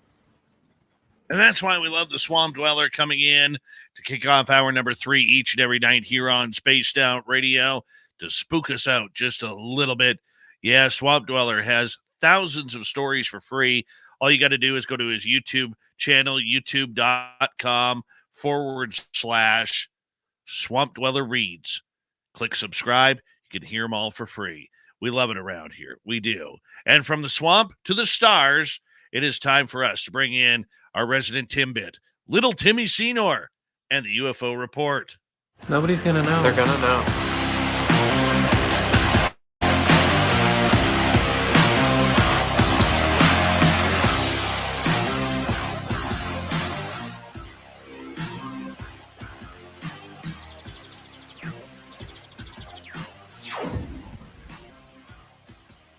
Big Bad Tim, how you been doing, buddy? It's been a good day around SOR HQ tonight, man. Been a great night. Congratulations. Yeah, Oh, bud. That is amazing news. Little Jasper, 6 pounds, 4 ounces. Sounds like a champ. You must be he is so a proud. champ. Yeah. Dude, I am so proud. That My is daughter is great. so tired right now. She is. I've been FaceTime every commercial break. I've been going in and FaceTiming and Good. checking up on her. She is so tired, and the little guy just won't stop eating. He's been eating for over 2 hours now, and Fantastic. You couldn't I'm a ask happy, for a better happy man. situation. Yeah, that's great. Oh man, that is so wonderful. She must be so relieved, and you're a proud yeah. dad and grandpa. Amazing. Well, my son-in-law, he almost passed out. The doctors had to get him to sit down because he was getting a little wobbly, and so been there. I'm starting to get the details here. I'm Yeah. waiting for more pictures, and That's hot great. damn, Congratulations, brother. I'm thrilled. I can't wait to meet him. I got to go Yeah. down there. They live I 4 can't hours. believe you came on and did the show anyways, knowing like you had 30 minutes. Dude, you could have been like, nope. I had no clue. Oh, you're an amazing host, dude. What a trooper you are. Like at 8:30 my time, okay, I found out that they had taken her into my daughter into an operating room because they weren't sure if they needed to do a C-section or not. Right. And so next thing I know, at 8:36, no, they took her in at 8:15, pardon me. And then at 8:36, he was born. Amazing. And I found out a few minutes later. And I got my first look at him on Facebook, or on FaceTime, which I showed our audience. But I was fist pumping. I was screaming. And yes, I mean, epic. Just epic. And you shared it with your audience who are like, even my voice is quivering a little bit. I'm so proud and happy for you. I know how excited you've been for this moment. And you shared it with all of us. So thank you for that, bro. That's amazing. That is amazing. Well, you know what, Tim? The audience is an extended arm of family. I spend every night with these great people. Yeah. Every night. And to hold something back, I try and keep my personal life very private because, when you're in a medium, like any type of medium of publicity, you have to have a real sense of, privacy and boundaries. there's things I just don't usually talk about, but there are certain times when you got to let people in. Yeah. And good on you, mate. This is that moment. We're all so proud of you as well, because we've been excited too. I mean, your audience and myself included, we've been on, you've let us know for a while now. You may just get that call, or I may just not be here, but instead you were here and we were all together for it, which was kind of perfect. Well, you know what? I do have one complaint, okay? I'm very, very upset that many hospitals up here are still being overly cautious about what's going on in the world. Like how many people can be in the room and things like that. They have how many people? Yeah. The hospital that she was in only allowed 2 people. Yeah. Now, my daughter obviously my daughter obviously wanted her mom there, and of course, my son-in-law was going to be there too. But there's 3 grandparents who are first-time grandparents who wanted nothing more than to be in that hospital. And potentially siblings too, that want to be there. If this wasn't their first. Absolutely. And we couldn't go. I actually sent a large scathing email That does not surprise me one little bit, Dave. To my member of my what we call up here MLA, okay, your rep, member, my political rep, and I said, you know, when is this going to stop? Yeah, when is this going to stop? Okay, I've never been a denier of what is going on like a lot of people. Okay, my cousin is one of the top disease doctors in Canada, if not the world, and that's where I got my information from. And, you know, reluctantly, I've done things, you know, I've watched this over and over again, and I could get very political here, and it's not my job to, and trust me, I'm grinding my teeth even saying this, but I will say this to the British Columbia and people who run the hospitals: shame on you. Shame on you for not abiding by what the world's governing body and all the professionals and specialists and knowledgeable people are saying. We've been told we have to live with this. Everything has been cut down to the point where in here in Canada, they're saying we're not even going to, if anything happens or if you catch it, you're not going to have to segregate yourself from the population for 14 days anymore. Okay. It's over. Okay. And I use that term loosely because I know there's going to be a lot of people, aha, gotcha. Right. I use that term very, very loosely. It's time to move on. Okay. The majority of us, I'm fortunate. I have not had it. I know many people, including yourself, who've had it. Most of my friends have had it. Okay. But at some point, okay, there is no new reality. There is no new world we're living in. This is the first time in humanity's history, as I put in that email, that we have locked people down and changed their lives over a disease. Okay. First time in history. Okay. We didn't do it during other plagues, but then again, we didn't have the technology or the science behind this. We didn't do it for HIV and AIDS when that pandemic hit in the 70s and 80s, where people were afraid to kiss their mother, their brother, their daughter, their son, okay, in fear because we didn't know what was going on. All right. It's time. It's time.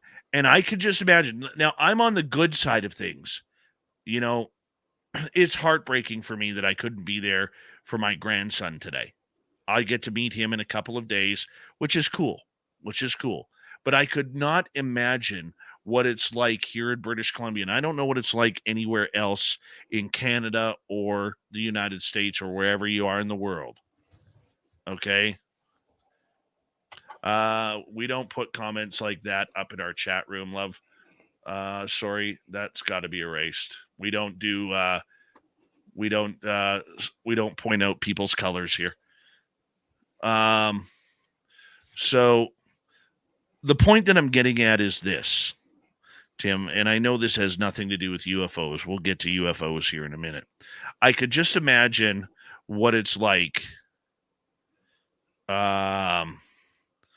with somebody who has a family member dying and you can't go to the hospital because you haven't been jabbed or you haven't been,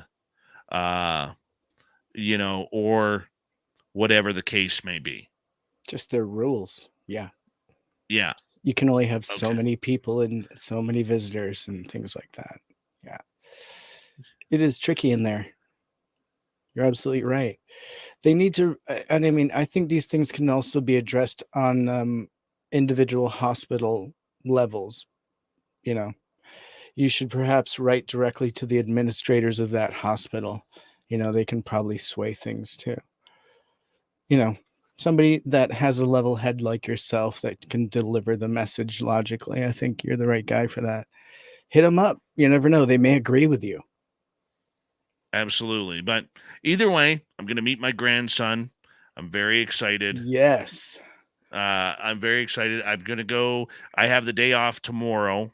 Awesome. And I can tell you right now, I got to spend some time in town because Grandpa's got to go find a few things. Shopping. Okay. Shopping time. Indeed. I'm going shopping. Yeah. And, there may be a hockey stick coming. There may be a jersey. All the necessities. Be a few things. Yeah. The necessities. Car seat.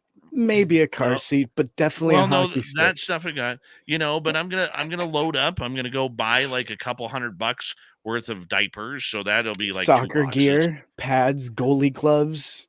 No, I've already had a chat with the father warmers. I've already had a chat with the father about soccer. We're not going to it's a no-go zone in your house. I get it. Yeah. I had to poke the bear. I mean, they like it when I'm mean to Dave. Even on Grandpa Day. Well, it's a good day. It's a great day, bud. And it's nice just seeing this side of you. And actually, it's nice to share just a little downtime, not talking UFO for a moment. What a great guest, might I say? Yeah. Dan is just, what a champion on this topic. And you're absolutely right. We should all be subscribing to his TikTok and YouTube. Isn't it weird though how social media works? Like he promotes his YouTube channel. People just like their media wherever they get it.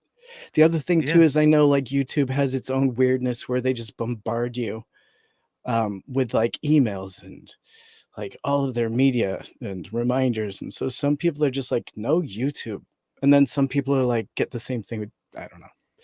They either love it or hate it, So I get it, but it is weird. You're so right, because they could catch so much of his information if they just came on over to YouTube. Right. Yeah. And the one thing I love about Dan is how unbiased his reporting goes. He's never been a journalist in his life, yet he calls it right down the middle, like journalism should be. Okay. Yeah, he presents the facts. And then he allows you to make your decision. And it is so anti-UFO Twitter, where if you're not on Team Activist, you're absolutely going to get trounced by the majority. Not all, but the majority of people out there. Yeah. And it's refreshing because I think Dan Warren from Fifth Pillar of Emphasis, who was our guest earlier on, I think he's a real voice of reason. That's the type of person I want our audience to get information from. 100% agree. They're going to learn. They may learn in 2 to 3 minute snippets of videos, but they're going to learn. And that's the main thing. And we got to know him tonight, which was great. But I also loved his support of the crypto-terrestrial concept, which I don't think is highlighted enough. And I haven't heard it even really coined that way before. So I was really excited to get his version of it. And I would love to dive into that concept deeply because I think that's really cool. There's a lot of cool options. Yeah. There's a lot of options. And to be real here, we got 20 seconds left. To be real here, like Dan says, we don't know where they're coming from. We don't know. Yeah. We don't even know if any of these craft that we see in the sky are piloted. We can only assume. Tim, I'm going to get you to hold on right there because we actually will get to the UFO report when we come back. I apologize for taking some personal time there, but you know what? It's a big day. It's a big day here at SORHQ. Grandpa Dave. Yeah, Grandpa Dave, I'm going to have to get used to that. When we return with Tim, we're going to get into some secure UAP information systems. What's this all about? We'll find out next.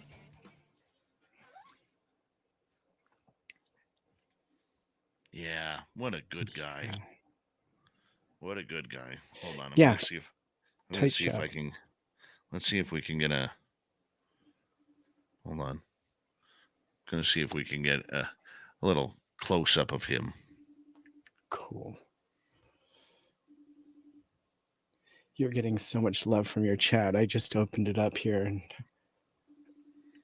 what a supportive and wonderful audience you have. It's just great.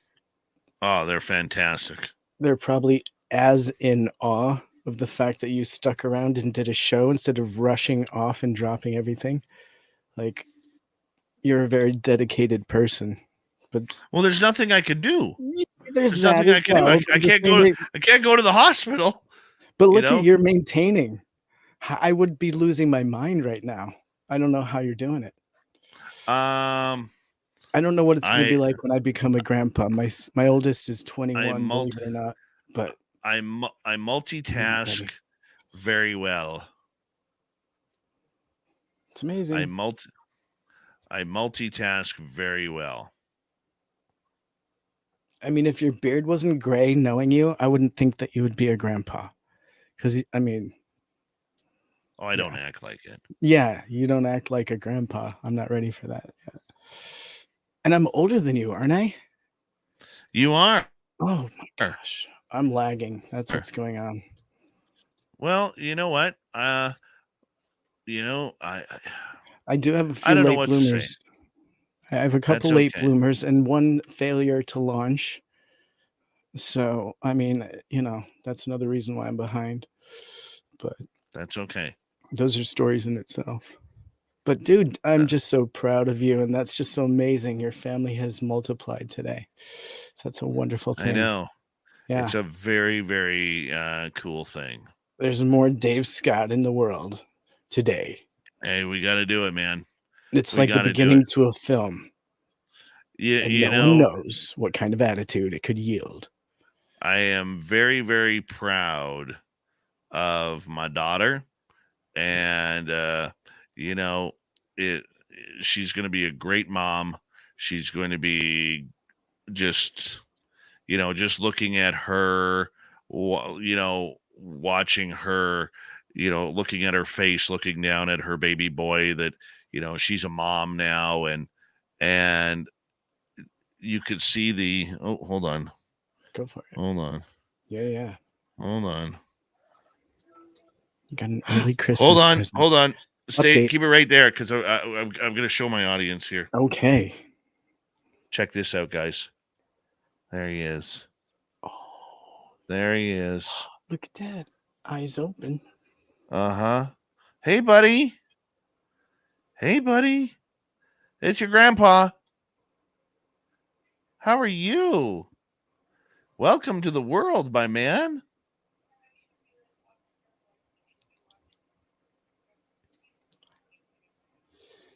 There he is. He's adorable. Gorgeous. Oh my gosh. What was that?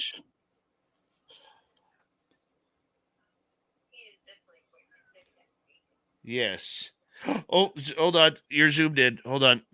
Hold on. I gotta get. Oh, there he is. Oh my gosh. Oh, look at that big yawn. He yawned. Look at that big yawn. Oh, that was adorable. Shoot, no, boy. Look at you. Look at him. He's there beautiful. He's beautiful. The world is in love with that baby. Look at him. Look how perfect he is. The little SOR baby we all love. Uh-huh. Hooray. Thank you so much for sharing that with us. Look how gorgeous he is. Oh, man. Oh. Mama, you should be reading my chat room right now. It's flying. Uh-huh. Oh, move it down a little bit. Move it down. There. Hi, buddy. Hi, buddy. How are you?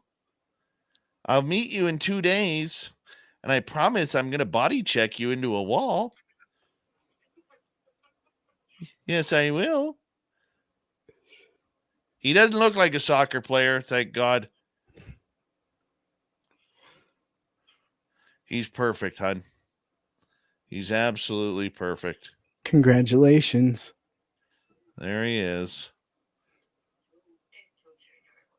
Okay, let's see the feet. We got like 20 seconds. Can we see the feet?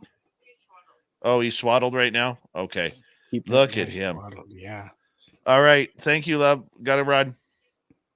Hold on. Let me screenshot it. Let me screenshot it. Hold on. Thank you for sharing your baby. with the world. We needed that. That's what we need more of. Here we go, guys.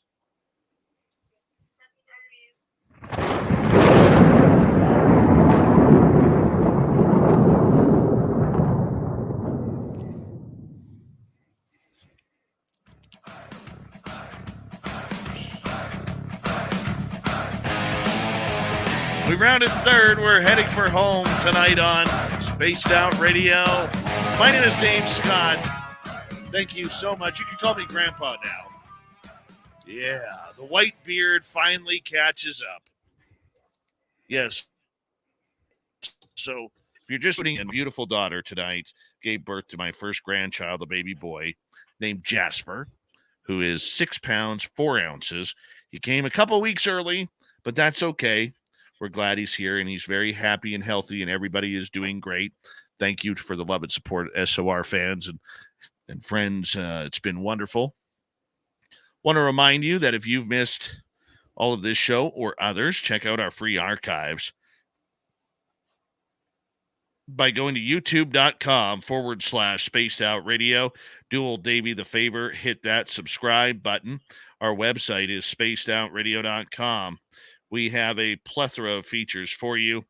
Rock out to Bumblefoot, read Shirky Poo's Newswire. Check out our swag as well. Follow us on Twitter at Spaced Out Radio, Instagram at Spaced Out Radio Show, and on TikTok at Spaced Out Radio. We're going to continue on with the UFO report here. Little Timmy Senor is with us, and we say hello to you again, Tim. Thank you for being with us tonight. Thanks for having me. Oh, just looking at my grandson there. Oh, he's beautiful. Beautiful. Well, let's get to it. Let's get to some UFOs. Okay. Because thank God we don't have to talk about the World Cup. Yeah, we'll skip right over that. What's the CBO? That is the Congressional Budget Office. Okay, and what's going on over there? So on November 22nd, just a couple of days ago here, the Congressional Budget Office, or CBO, released their cost estimate for Intelligence Authorization Act for fiscal year 2023, and along with the establishing of a secure system to collect information about unidentified aerospace and undersea phenomenon. So just to dive a little into that, the bill will authorize the appropriation of about $650 million for the fiscal year of 2023, donated and dedicated to the Intelligence Committee Management Account. And that will establish an Office of Global Competition Analysis to analyze technology and innovation sectors critical to national security.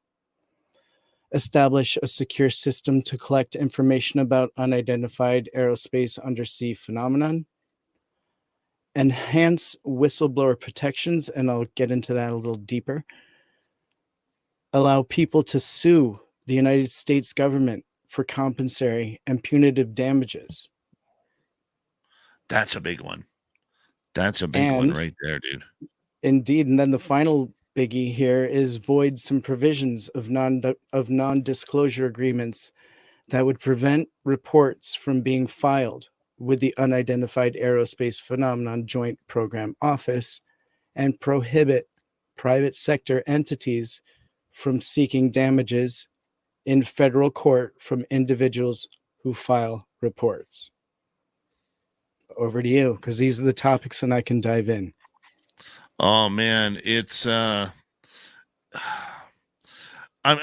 excited about a couple of things. Number one, I don't think the whistleblower thing is going to work. We've already seen there's been one U.S. Air Force pilot who reported an unidentified, or two now, pardon me. I only know of the one that have reported UFOs to the task force and have been reprimanded for it. I don't believe that's going to work. And if you say the number is 2 now, I'll go with your number. You're going to be more accurate than I am.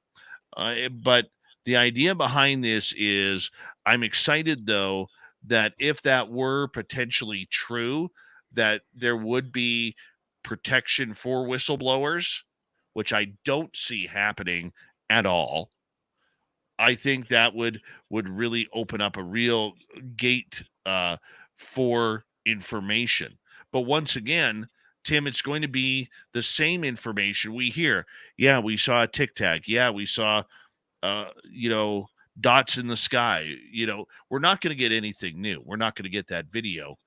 Isn't it funny, though, Tim, how anecdotal evidence from a pilot, granted, they are trained observers in the sky, but anecdotal evidence from a pilot has more weight in this field than your experience, than my experience, or any of our audience's anecdotal experiences of what we saw?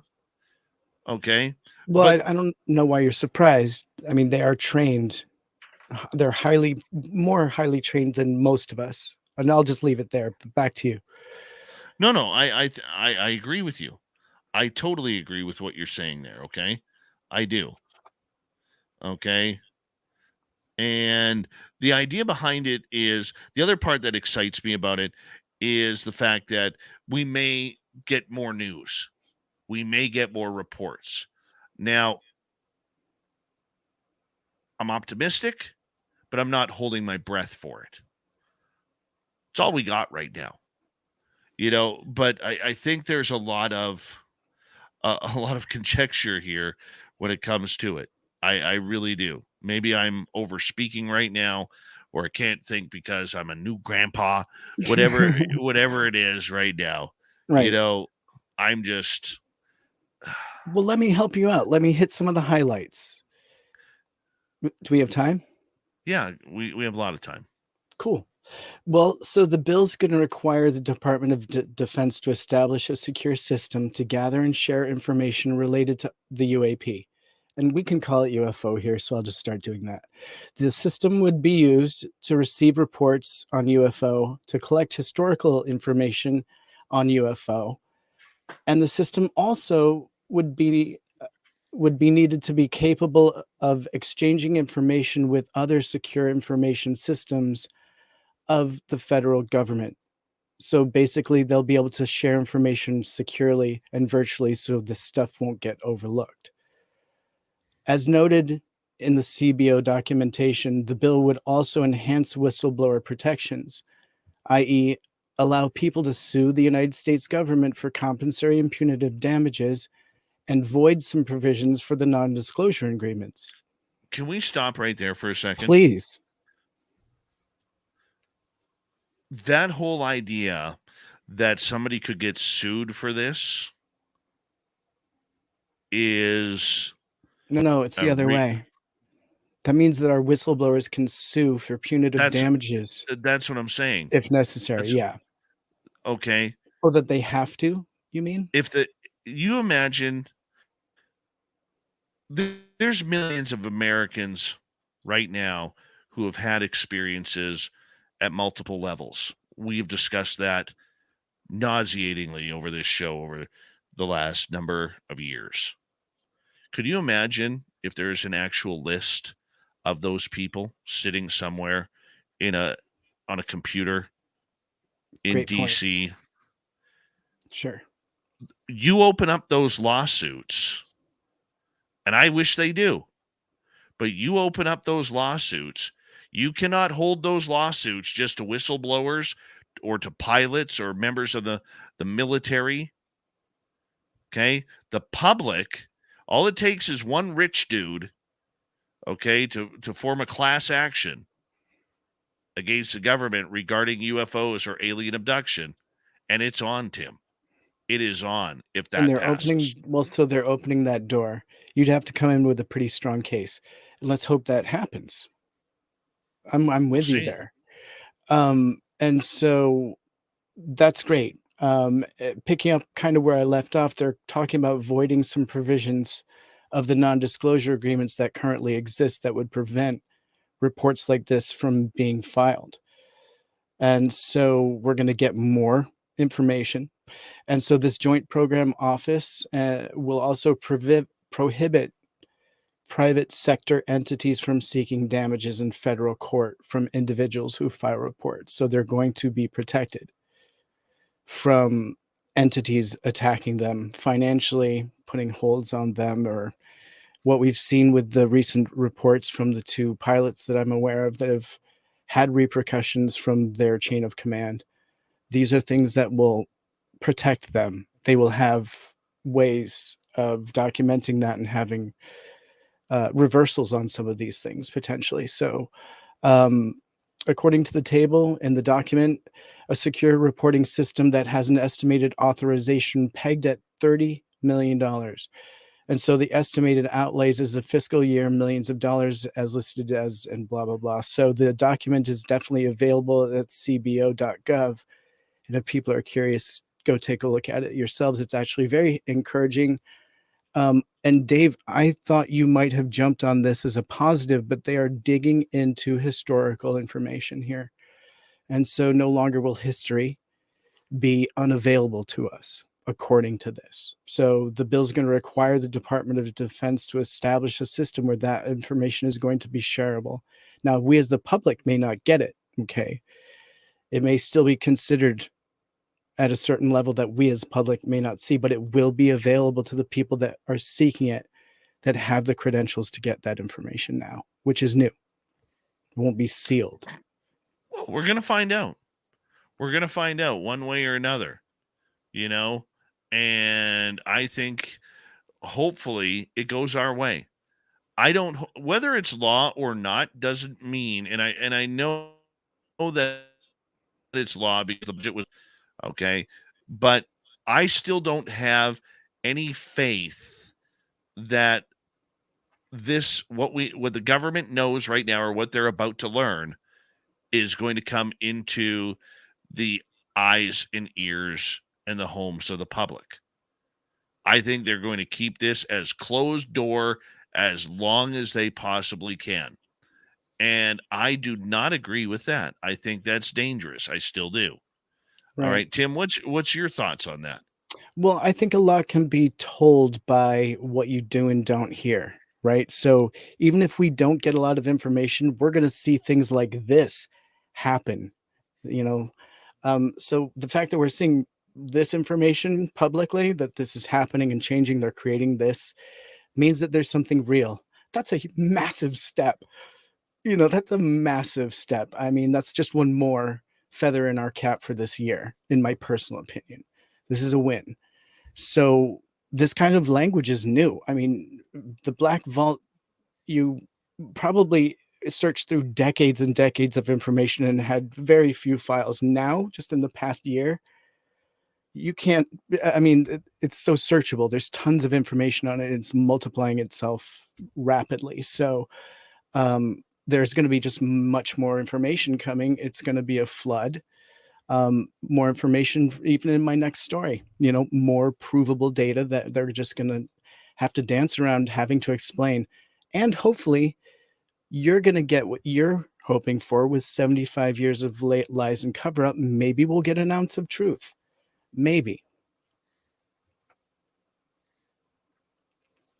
I see your face. I see you. You're not holding your breath. I want to, bud. I want to. But this is a great first step. You know, like I said to you the other day, okay, I don't hold out a lot of hope, okay, because that's I've why seen. I'm here. Well, I know you're Mr. Positive. I am. You know, you're Mr. Positive. You're Mr. You know, handsome. You've got all this stuff going for you. What? Oh, you kidding? Yeah. Look in the mirror, buddy. You gotta forget about it, dude. Oh no. Hilarious. I'm a grandfather now. Okay, I'm a grandfather now. Yeah, so that's a good thing. That's not a bad thing. You're I know. Way ahead of the game, buddy. Yeah. Look at that. Oh, it's adorable. I wish people in the radio world could see this face. It was like a bear just with his hand in a jar of honey. It was adorable. Oh, I love it. It's good stuff, bud. I'm so happy for you.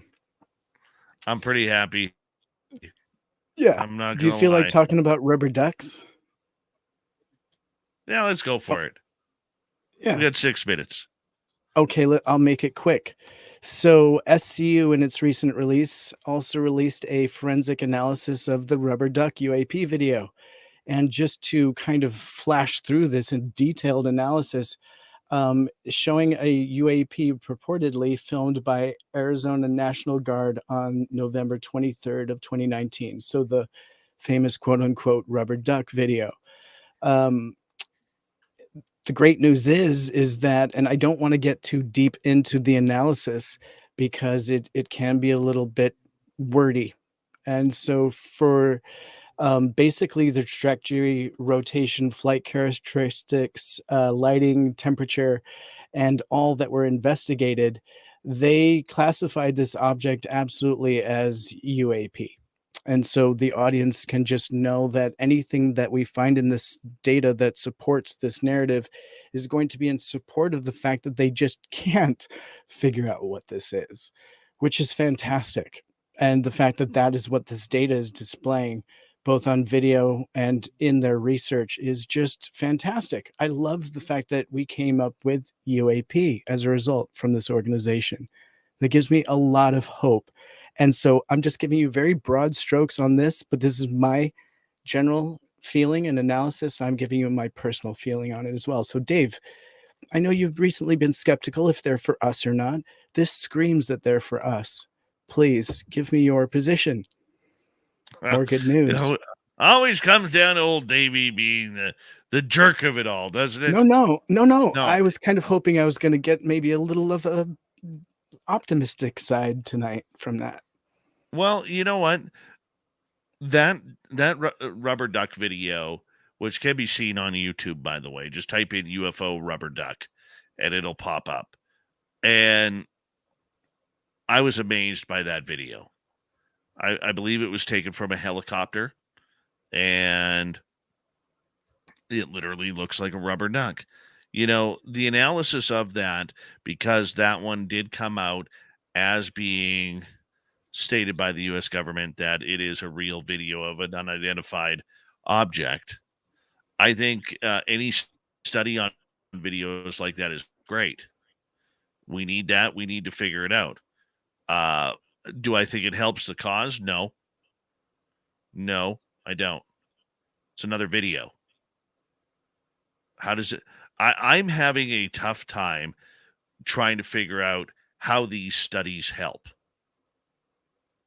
Okay. Once again, like our conversation a couple nights ago, Tim, as an experiencer, this means nothing to me.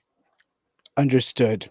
For the world that screams with their hand out for proof, this is massive. Oh, I agree with you. I think it's a great video for the public. Yeah. It's a great, but I think because it's shaped like a rubber duck, to me, it looks like two separate lights. Okay. But the lights are so close together, it looks like a rubber duck. Yeah. But in the end of things, it reminds me, dude, of these ghost hunter shows that we see on television, where they go out there, they get all the evidence, and they go to the client and say, yeah, you may got something here. Or no, your house isn't haunted. Then what? Right. What's the conclusion? There is none. All they did was analyze a video. No, there is a conclusion, and I just haven't gotten into it. It's a massive, in-depth report, and you can download the PDF for free and read it.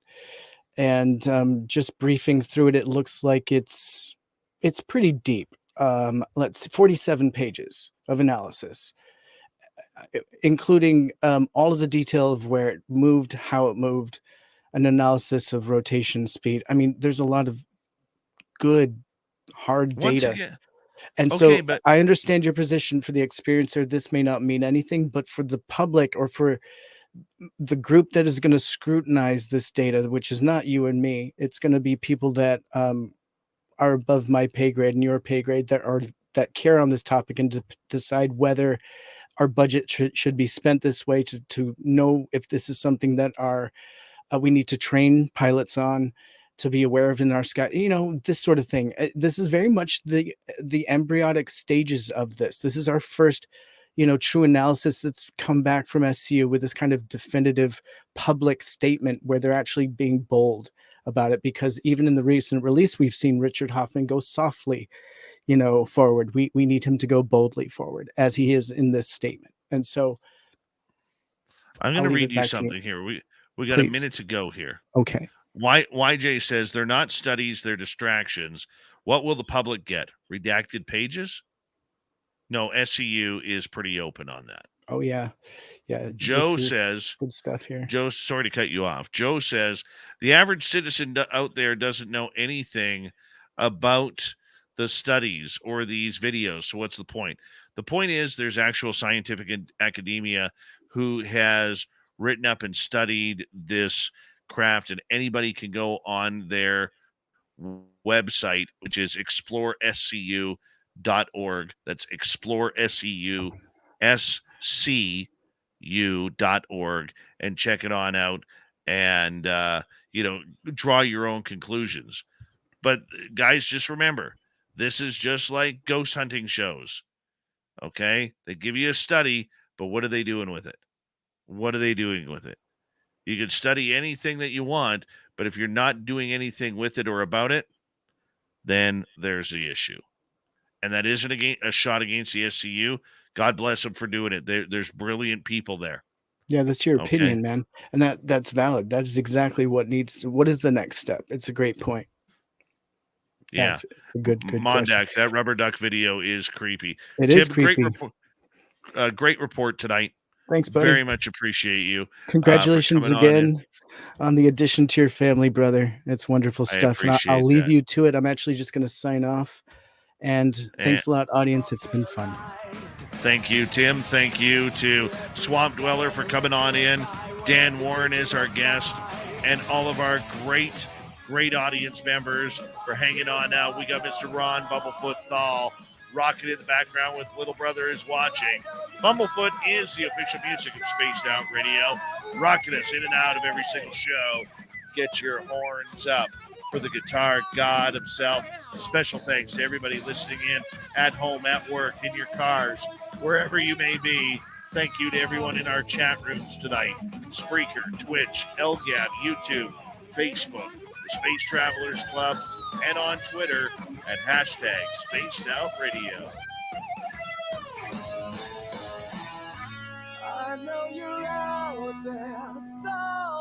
Remember, this show is copyright by Spaced Out Radio and SOR Media Ventures Limited. Thank you so much for choosing to share your evening with us, because together, my friends, make a mistake. We're watching. We own the night. Mr. Bumblefoot, we need a favor. We need you to take us home.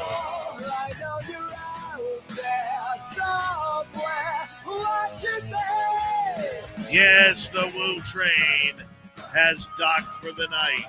But soon, my friends, we shall ride again. Your seats are always available.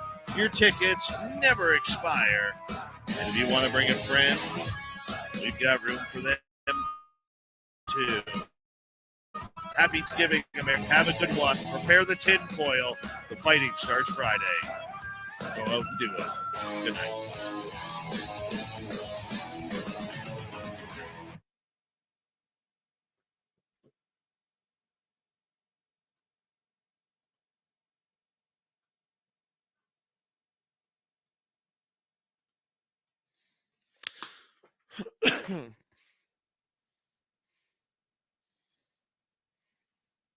How we doing, people? I don't know about you, but I'm a little excited. I'm a little excited.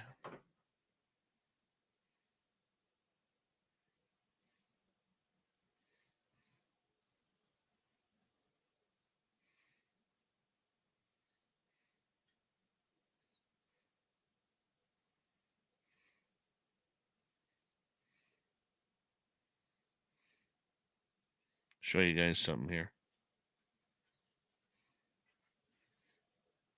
There's my boy. There he is.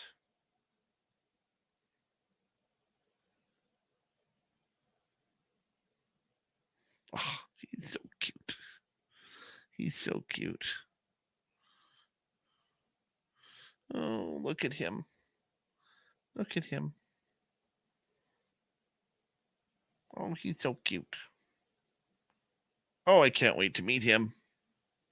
I can't wait to meet him.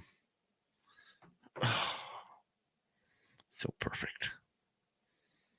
Mm-hmm.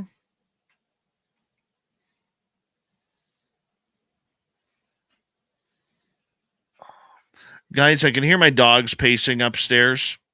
I'll be right back here. I'm going to have to go take them outside. I'm a one-man show here, as you know, for right now, and don't need any accidents. So I will be right back here in a couple minutes, and I don't work tomorrow. I'm pretty wide awake, so if you guys have any questions when I get back, I'd love to answer them. Give me just a few minutes here, though, and I'm just going to download this first. And go from there.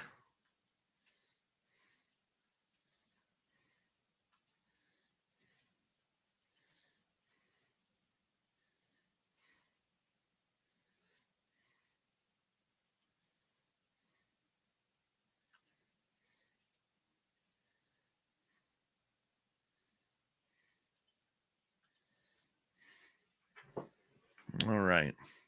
Bear with me, guys. Excuse me for just a couple seconds.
Sorry about that, guys.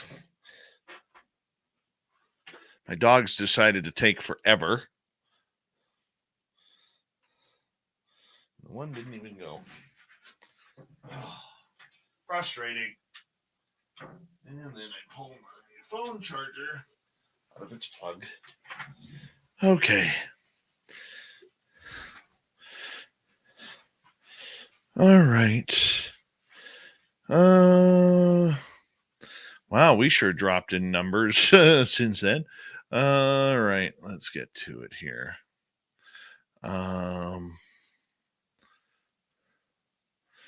Let's go here.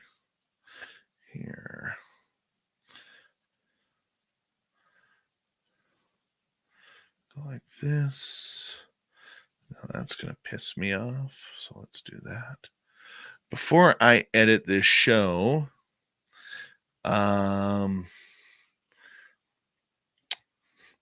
myself a little fireball here. And I'm going to cheers all of you for being with me for this special moment tonight of my grandson being born at 8:36 p.m. Little Jasper. Mom and baby are healthy and perfect. So thank you, each and every one of you, for your love and support and being here with me tonight on one of the most important nights of my life. It's truly an honor and a privilege to broadcast to all of you on a night like this when it's such a momentous occasion for my family. And thank you. And if you have a drink, whether it's water, whether it's tea or coffee, or maybe you're having a beer or yourself, cheers to all of you on behalf of my grandson and the love that you guys always show this show and for me. I appreciate each and every one of you. Thank you.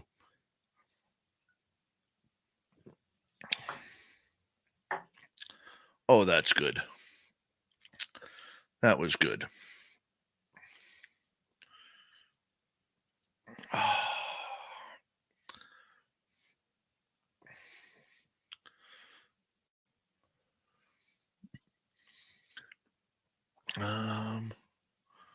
Where was the comment about the SCU? YJ, great question, man. Great question. I hope not. I really, really hope that they don't. But I do know that they have a number of scientists that are all on there that are also a part of Galileo. But I do have strong conviction that the SCU wants to call this down the middle. The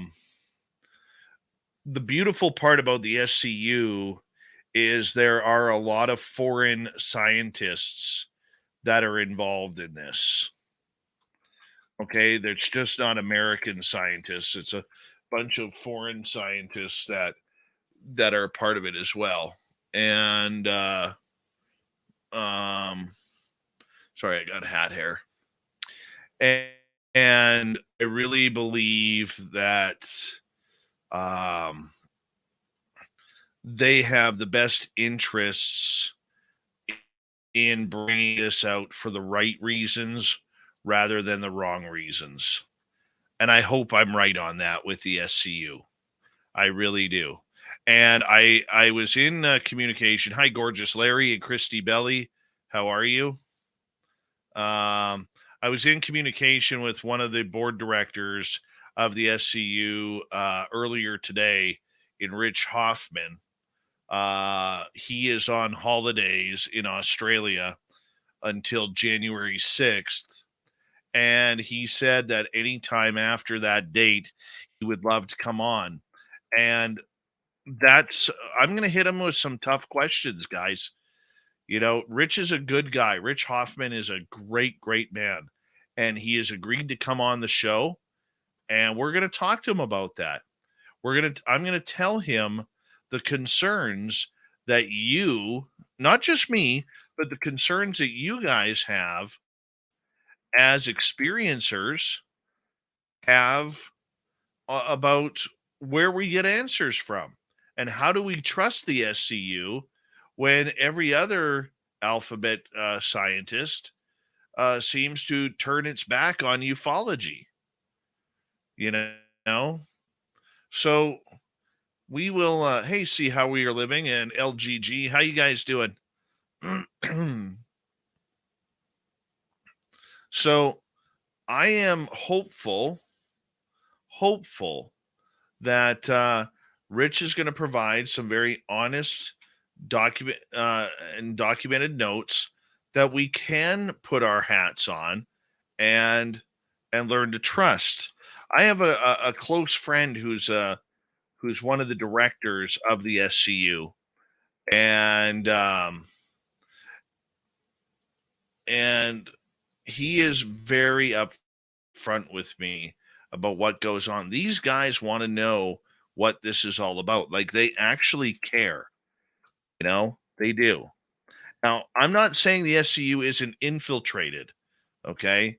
Because I know there are a number of scientists out there who, like, for instance, Gary Nolan is part of the SCU. Hal Puthoff is part of the SCU. Jim Semivan is part of the SCU. Okay? There are a number of big name people that we know are playing games who are a part of it.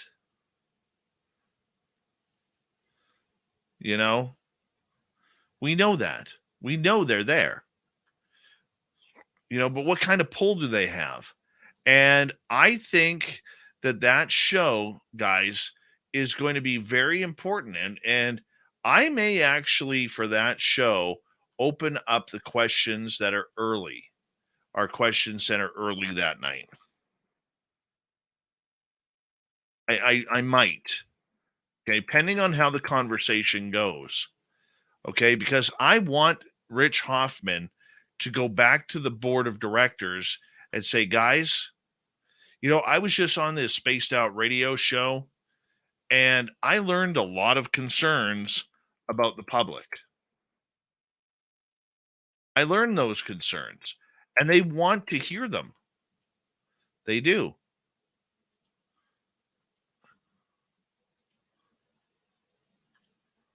Ron Shaw, thank you so much, man. Watching his dog sleeping on the couch, his other dog on the floor. He's got his drink up. Thank you. Thank you, Ron. I appreciate that picture, buddy. I do. That just puts a smile on my face. Thank you so much. Oh, it's a great photo. But I want to believe, guys. I don't know if I'm going to be right. Okay. I don't want to misdirect you. I'm not sure. We get Rich Hoffman on the show. We're going to tell him your concerns. We're going to tell him those. We're going to ask him, what are we doing with the evidence? What's this all about? How are we putting this together? From a scientific level, how are we putting this together? We have a right to know. We do.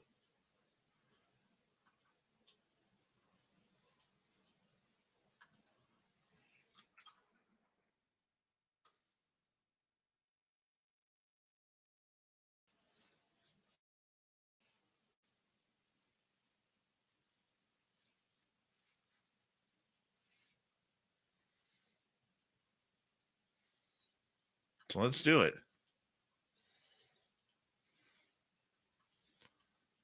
Any other questions, guys?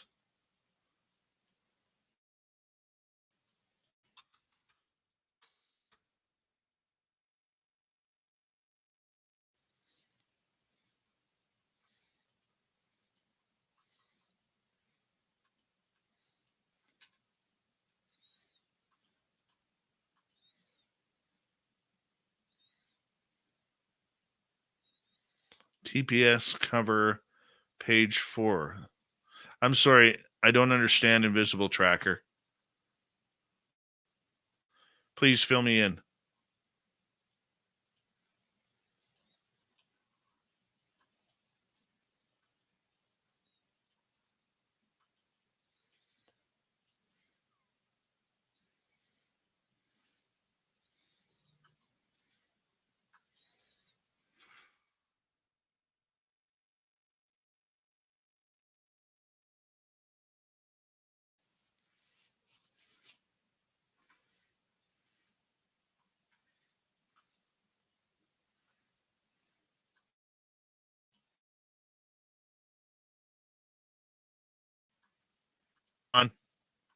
Appreciate that.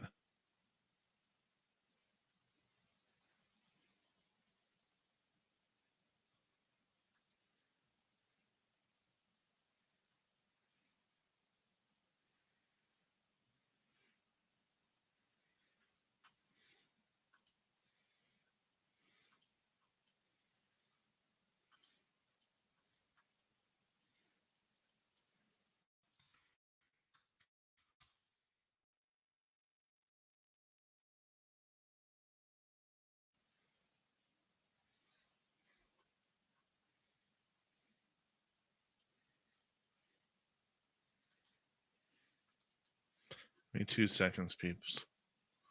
It's going to move some files over.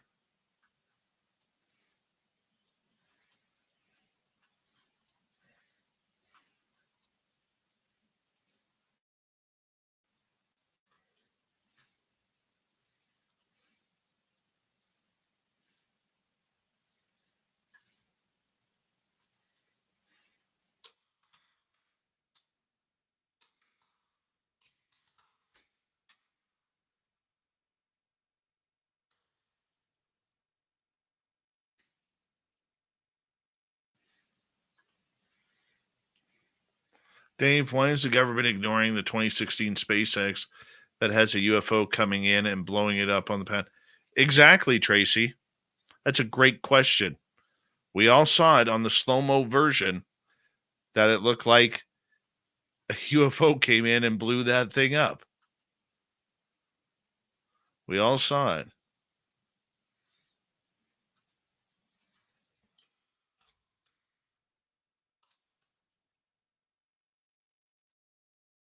We all saw it.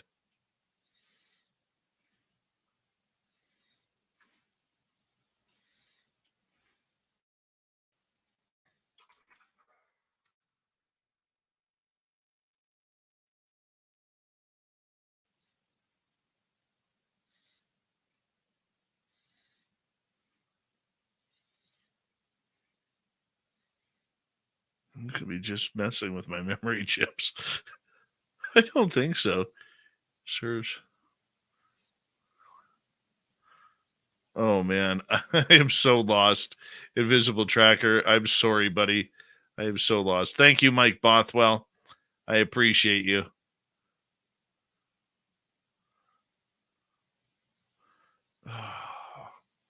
You know, let's check out what's happening in Namibia. I got to see here. How we doing in the desert today? Oh, there's a bunch of oryx there, as per usual. Let's check the Kalahari. Nothing going on there. Mm-hmm. Well, let's check.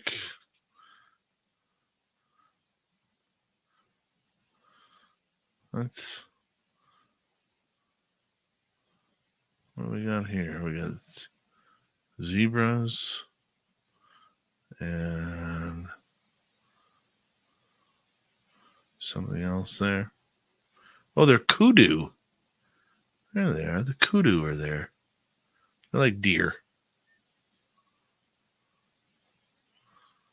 And oryx. All right. Hold on. How's our elephant situation? A couple of them. Gotta check on our hippo at Rosie's Pan.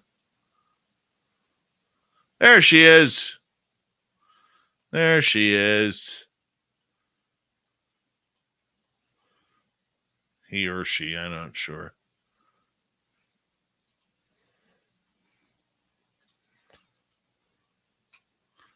There's our hippo.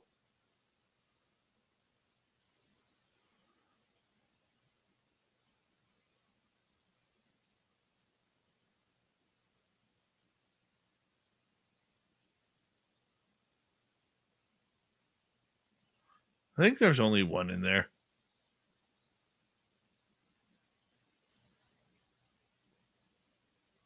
She's found her own.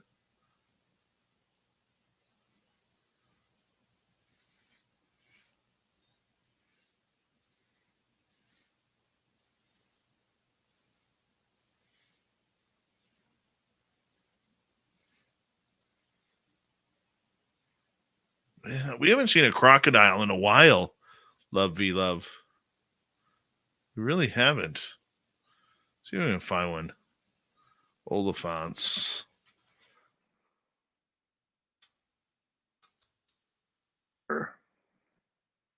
Check it on out and see what's happening here. Oh, the river's really high. It's really high right now.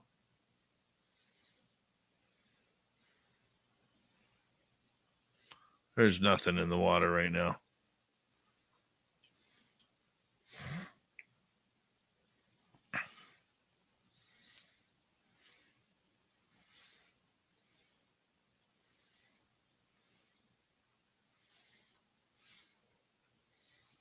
Oh, the hippo's going under.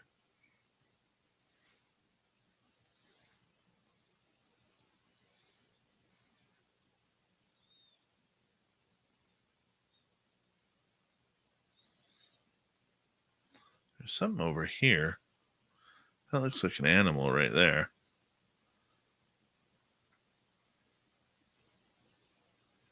Maybe a kudu. Yeah, that looks like a kudu right there. So we got a kudu, which is like a deer, and a hippo.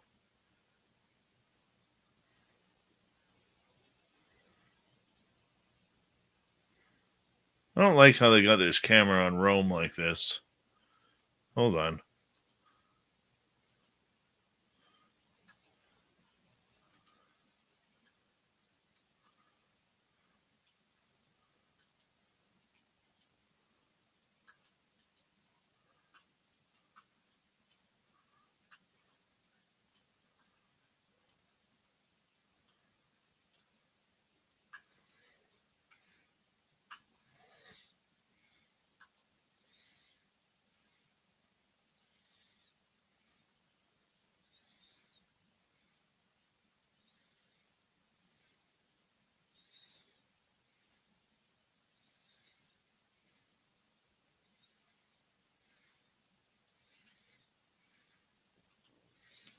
Wrong one, sorry.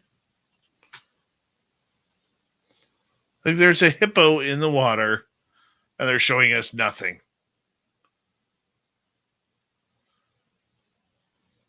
Nothing, I tell you.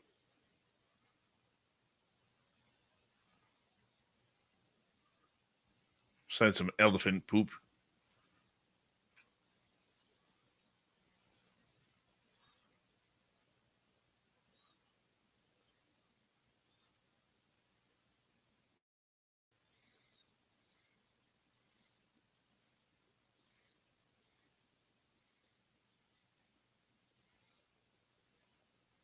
See, now the kudu are gone.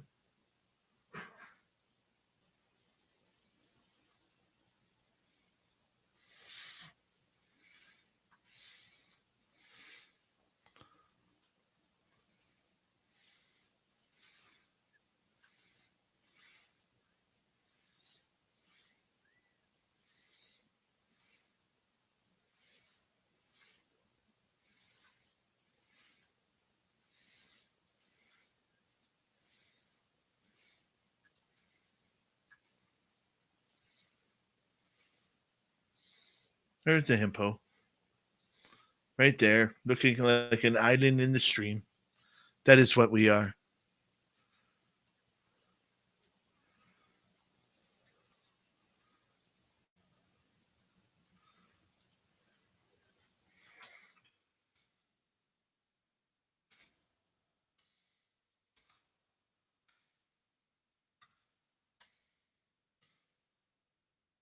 All right, I'm getting done. Tired of this panning around. See what else we got here. See what I mean? Oliphant's River. See how high it is? We ain't gonna see crocodiles there. High and dirty. That water, remember the when it was lower, it was like crystal clear. Let's go to THAL. We haven't been to THAL in a while. Uh-oh. The drunken zebras are acting up.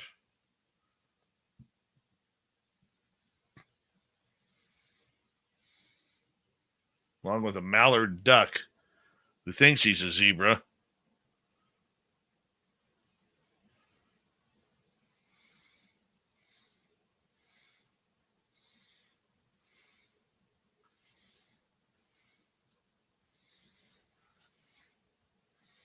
Dave, do you think the U.S. government is getting ready or really worried that there is more positive info confirming it's real? The Wilson documents that they can't hush up?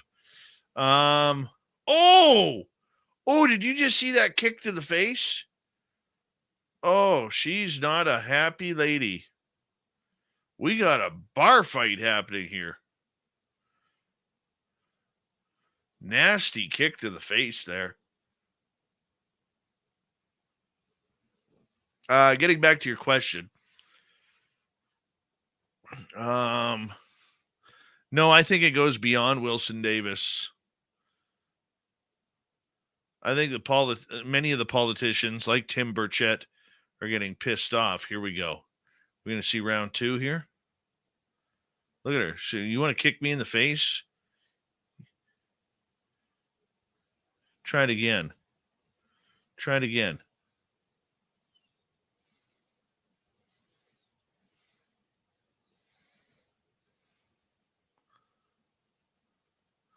Yeah, I think Wilson Davis is going to be a big part of it. I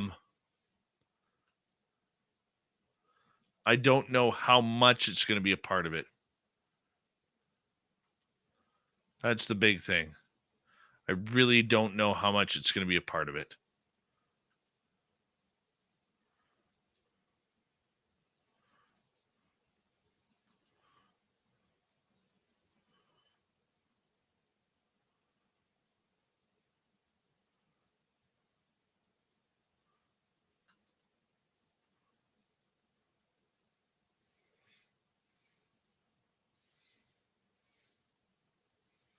Yeah, Malou, you're right.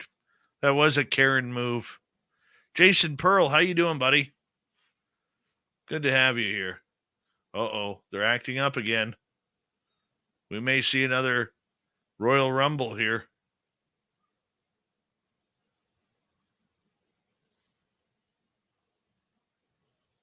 This one wants nothing to do with it. These 4 are just troublemakers. This is the Karen right here.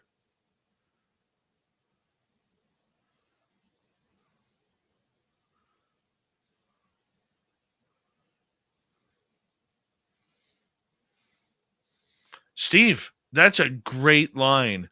I feel like I'm getting scienced out of the conversation. We all do, dude. That is a great line. You are 100% correct. We are. We are all getting scienced out of. Excuse me.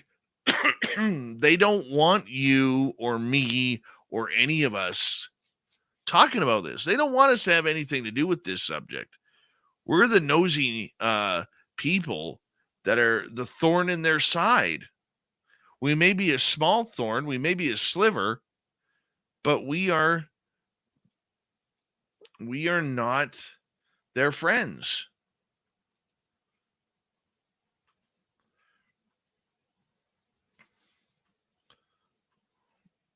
They don't like us. Remember Lou Elizondo saying he wanted to kill ufology? That's our thoughts, man. Oh, this is a good one. This is a good one.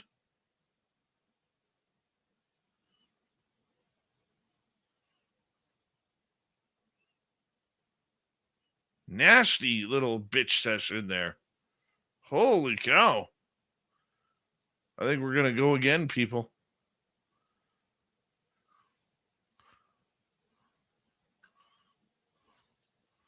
Look at all the others. They're coming in to watch now. They know.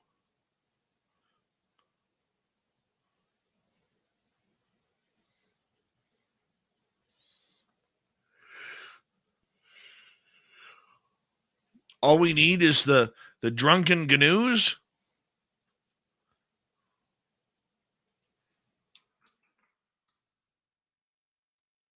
It's on. We got a party.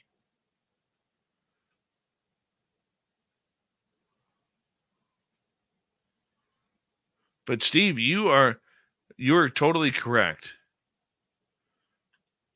The UFO community props these scientists into the mainstream, and then on their way up, they make sure to kick us back down. We are being used. Steven, dude, your opinion is 100% correct. 100% correct.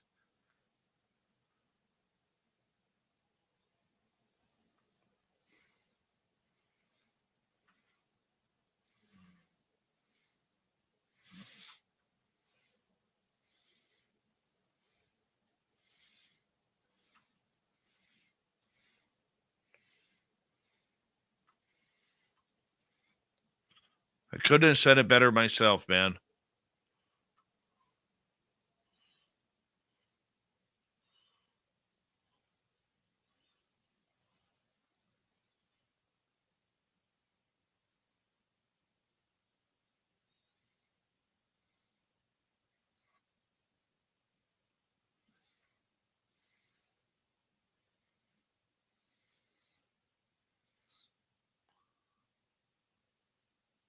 We may not be done with the fisticuffs here.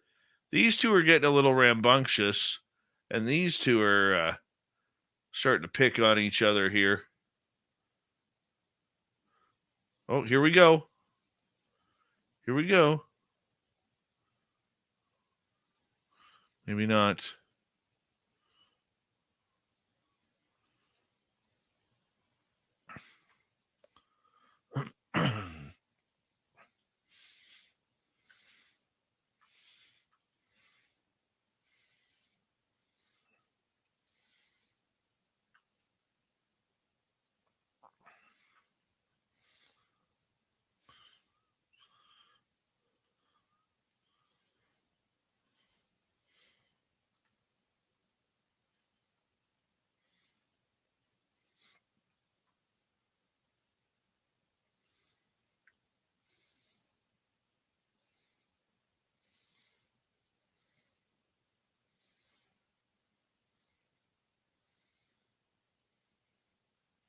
What's weird about zebras and tigers is if you were to shave them down to their skin, the stripes are on their skin as well.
Hey, I want to put a bug in your ear for all of you about our vacation down in Vegas. Shaq Valet, thank you, my friend. Really appreciate the love and support. Thank you so much. We've got 31 confirmed coming to Las Vegas. Hey, the little warthogs are back.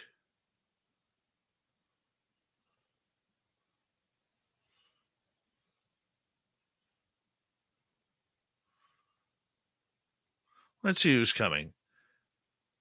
Katie Page, Science Bob, Lala Bright, Kira Engels from the chat room, Melinda Leslie, Grant Baker, Jurgen Hess, a.k.a. Hoodoo Tall, Dale Cloud, Enzo, Brian Bowden, Jim Goodall, Nicholas Von Joyski, Darcy Weir, Terry Brown, Tim Senor, Pixie Lara, Eric Markham, Candy Romero, Joe Murgia, Scott Rosen, Danielle Diva Borozan, Jerry Leboyer, Vaughn Patrick, right on Vaughn, Jessica Jones, Olaf Phillips, Merle, Mark Daniels, Samantha Hazelwood Gray, which means Doug Shelby's going to be there.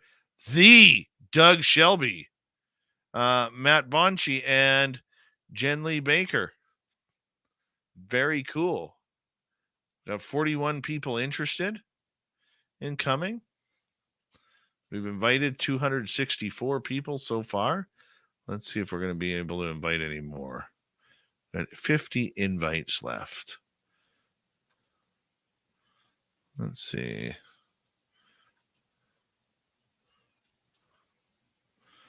Let's see where we can go here. Just go to select all. Select next 50. Come on. Oh, I gotta make them load. Come on. There we go.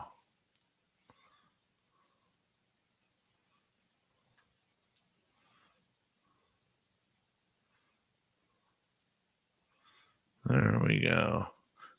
Accidentally invited Butch Witkowski. I don't think he's going to make it.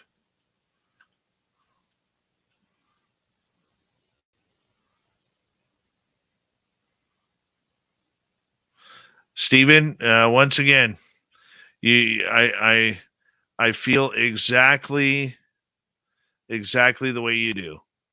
Where he says, I actually feel hurt by it. I started to believe in these science guys. We will only find the answers we are looking for by coming together and not taking the science bait. I agree with you, man. Tracy Scott, make sure you go on our Facebook event page, and because I know I think you and your daughter are coming.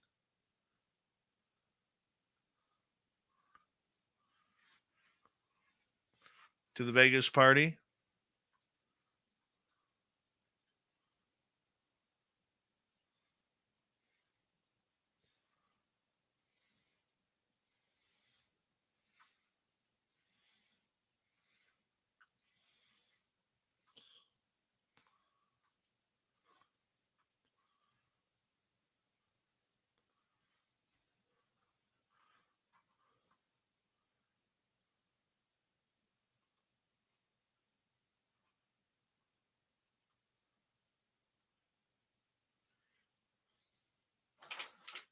All right, guys. It is that time of the night where I'm going to say goodnight. I got to get up with my boy for school in the morning.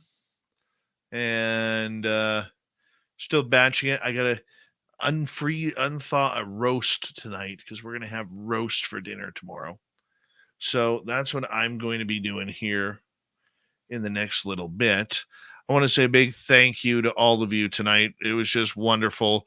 The love and support that you guys gave us. We're family here, and we love you all, and very much appreciate it. Thank you to Cat Chaser, Pixie Lara, Tracy ×2, Stephen, Tim, Zed2, and Shaq Filet. We love you guys, and thank you for the super chats tonight.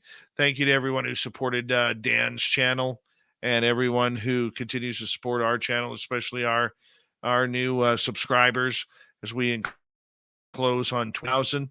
Tomorrow night, I'll have a haircut, a beard trim. Love you all. Thank you so much. And Really appreciate the love tonight, guys. Really much do. Thank you for the love. See you tomorrow.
Stay healthy, my friend. You too. You need bail money, give me a call. Always, Dad. Take care. You too.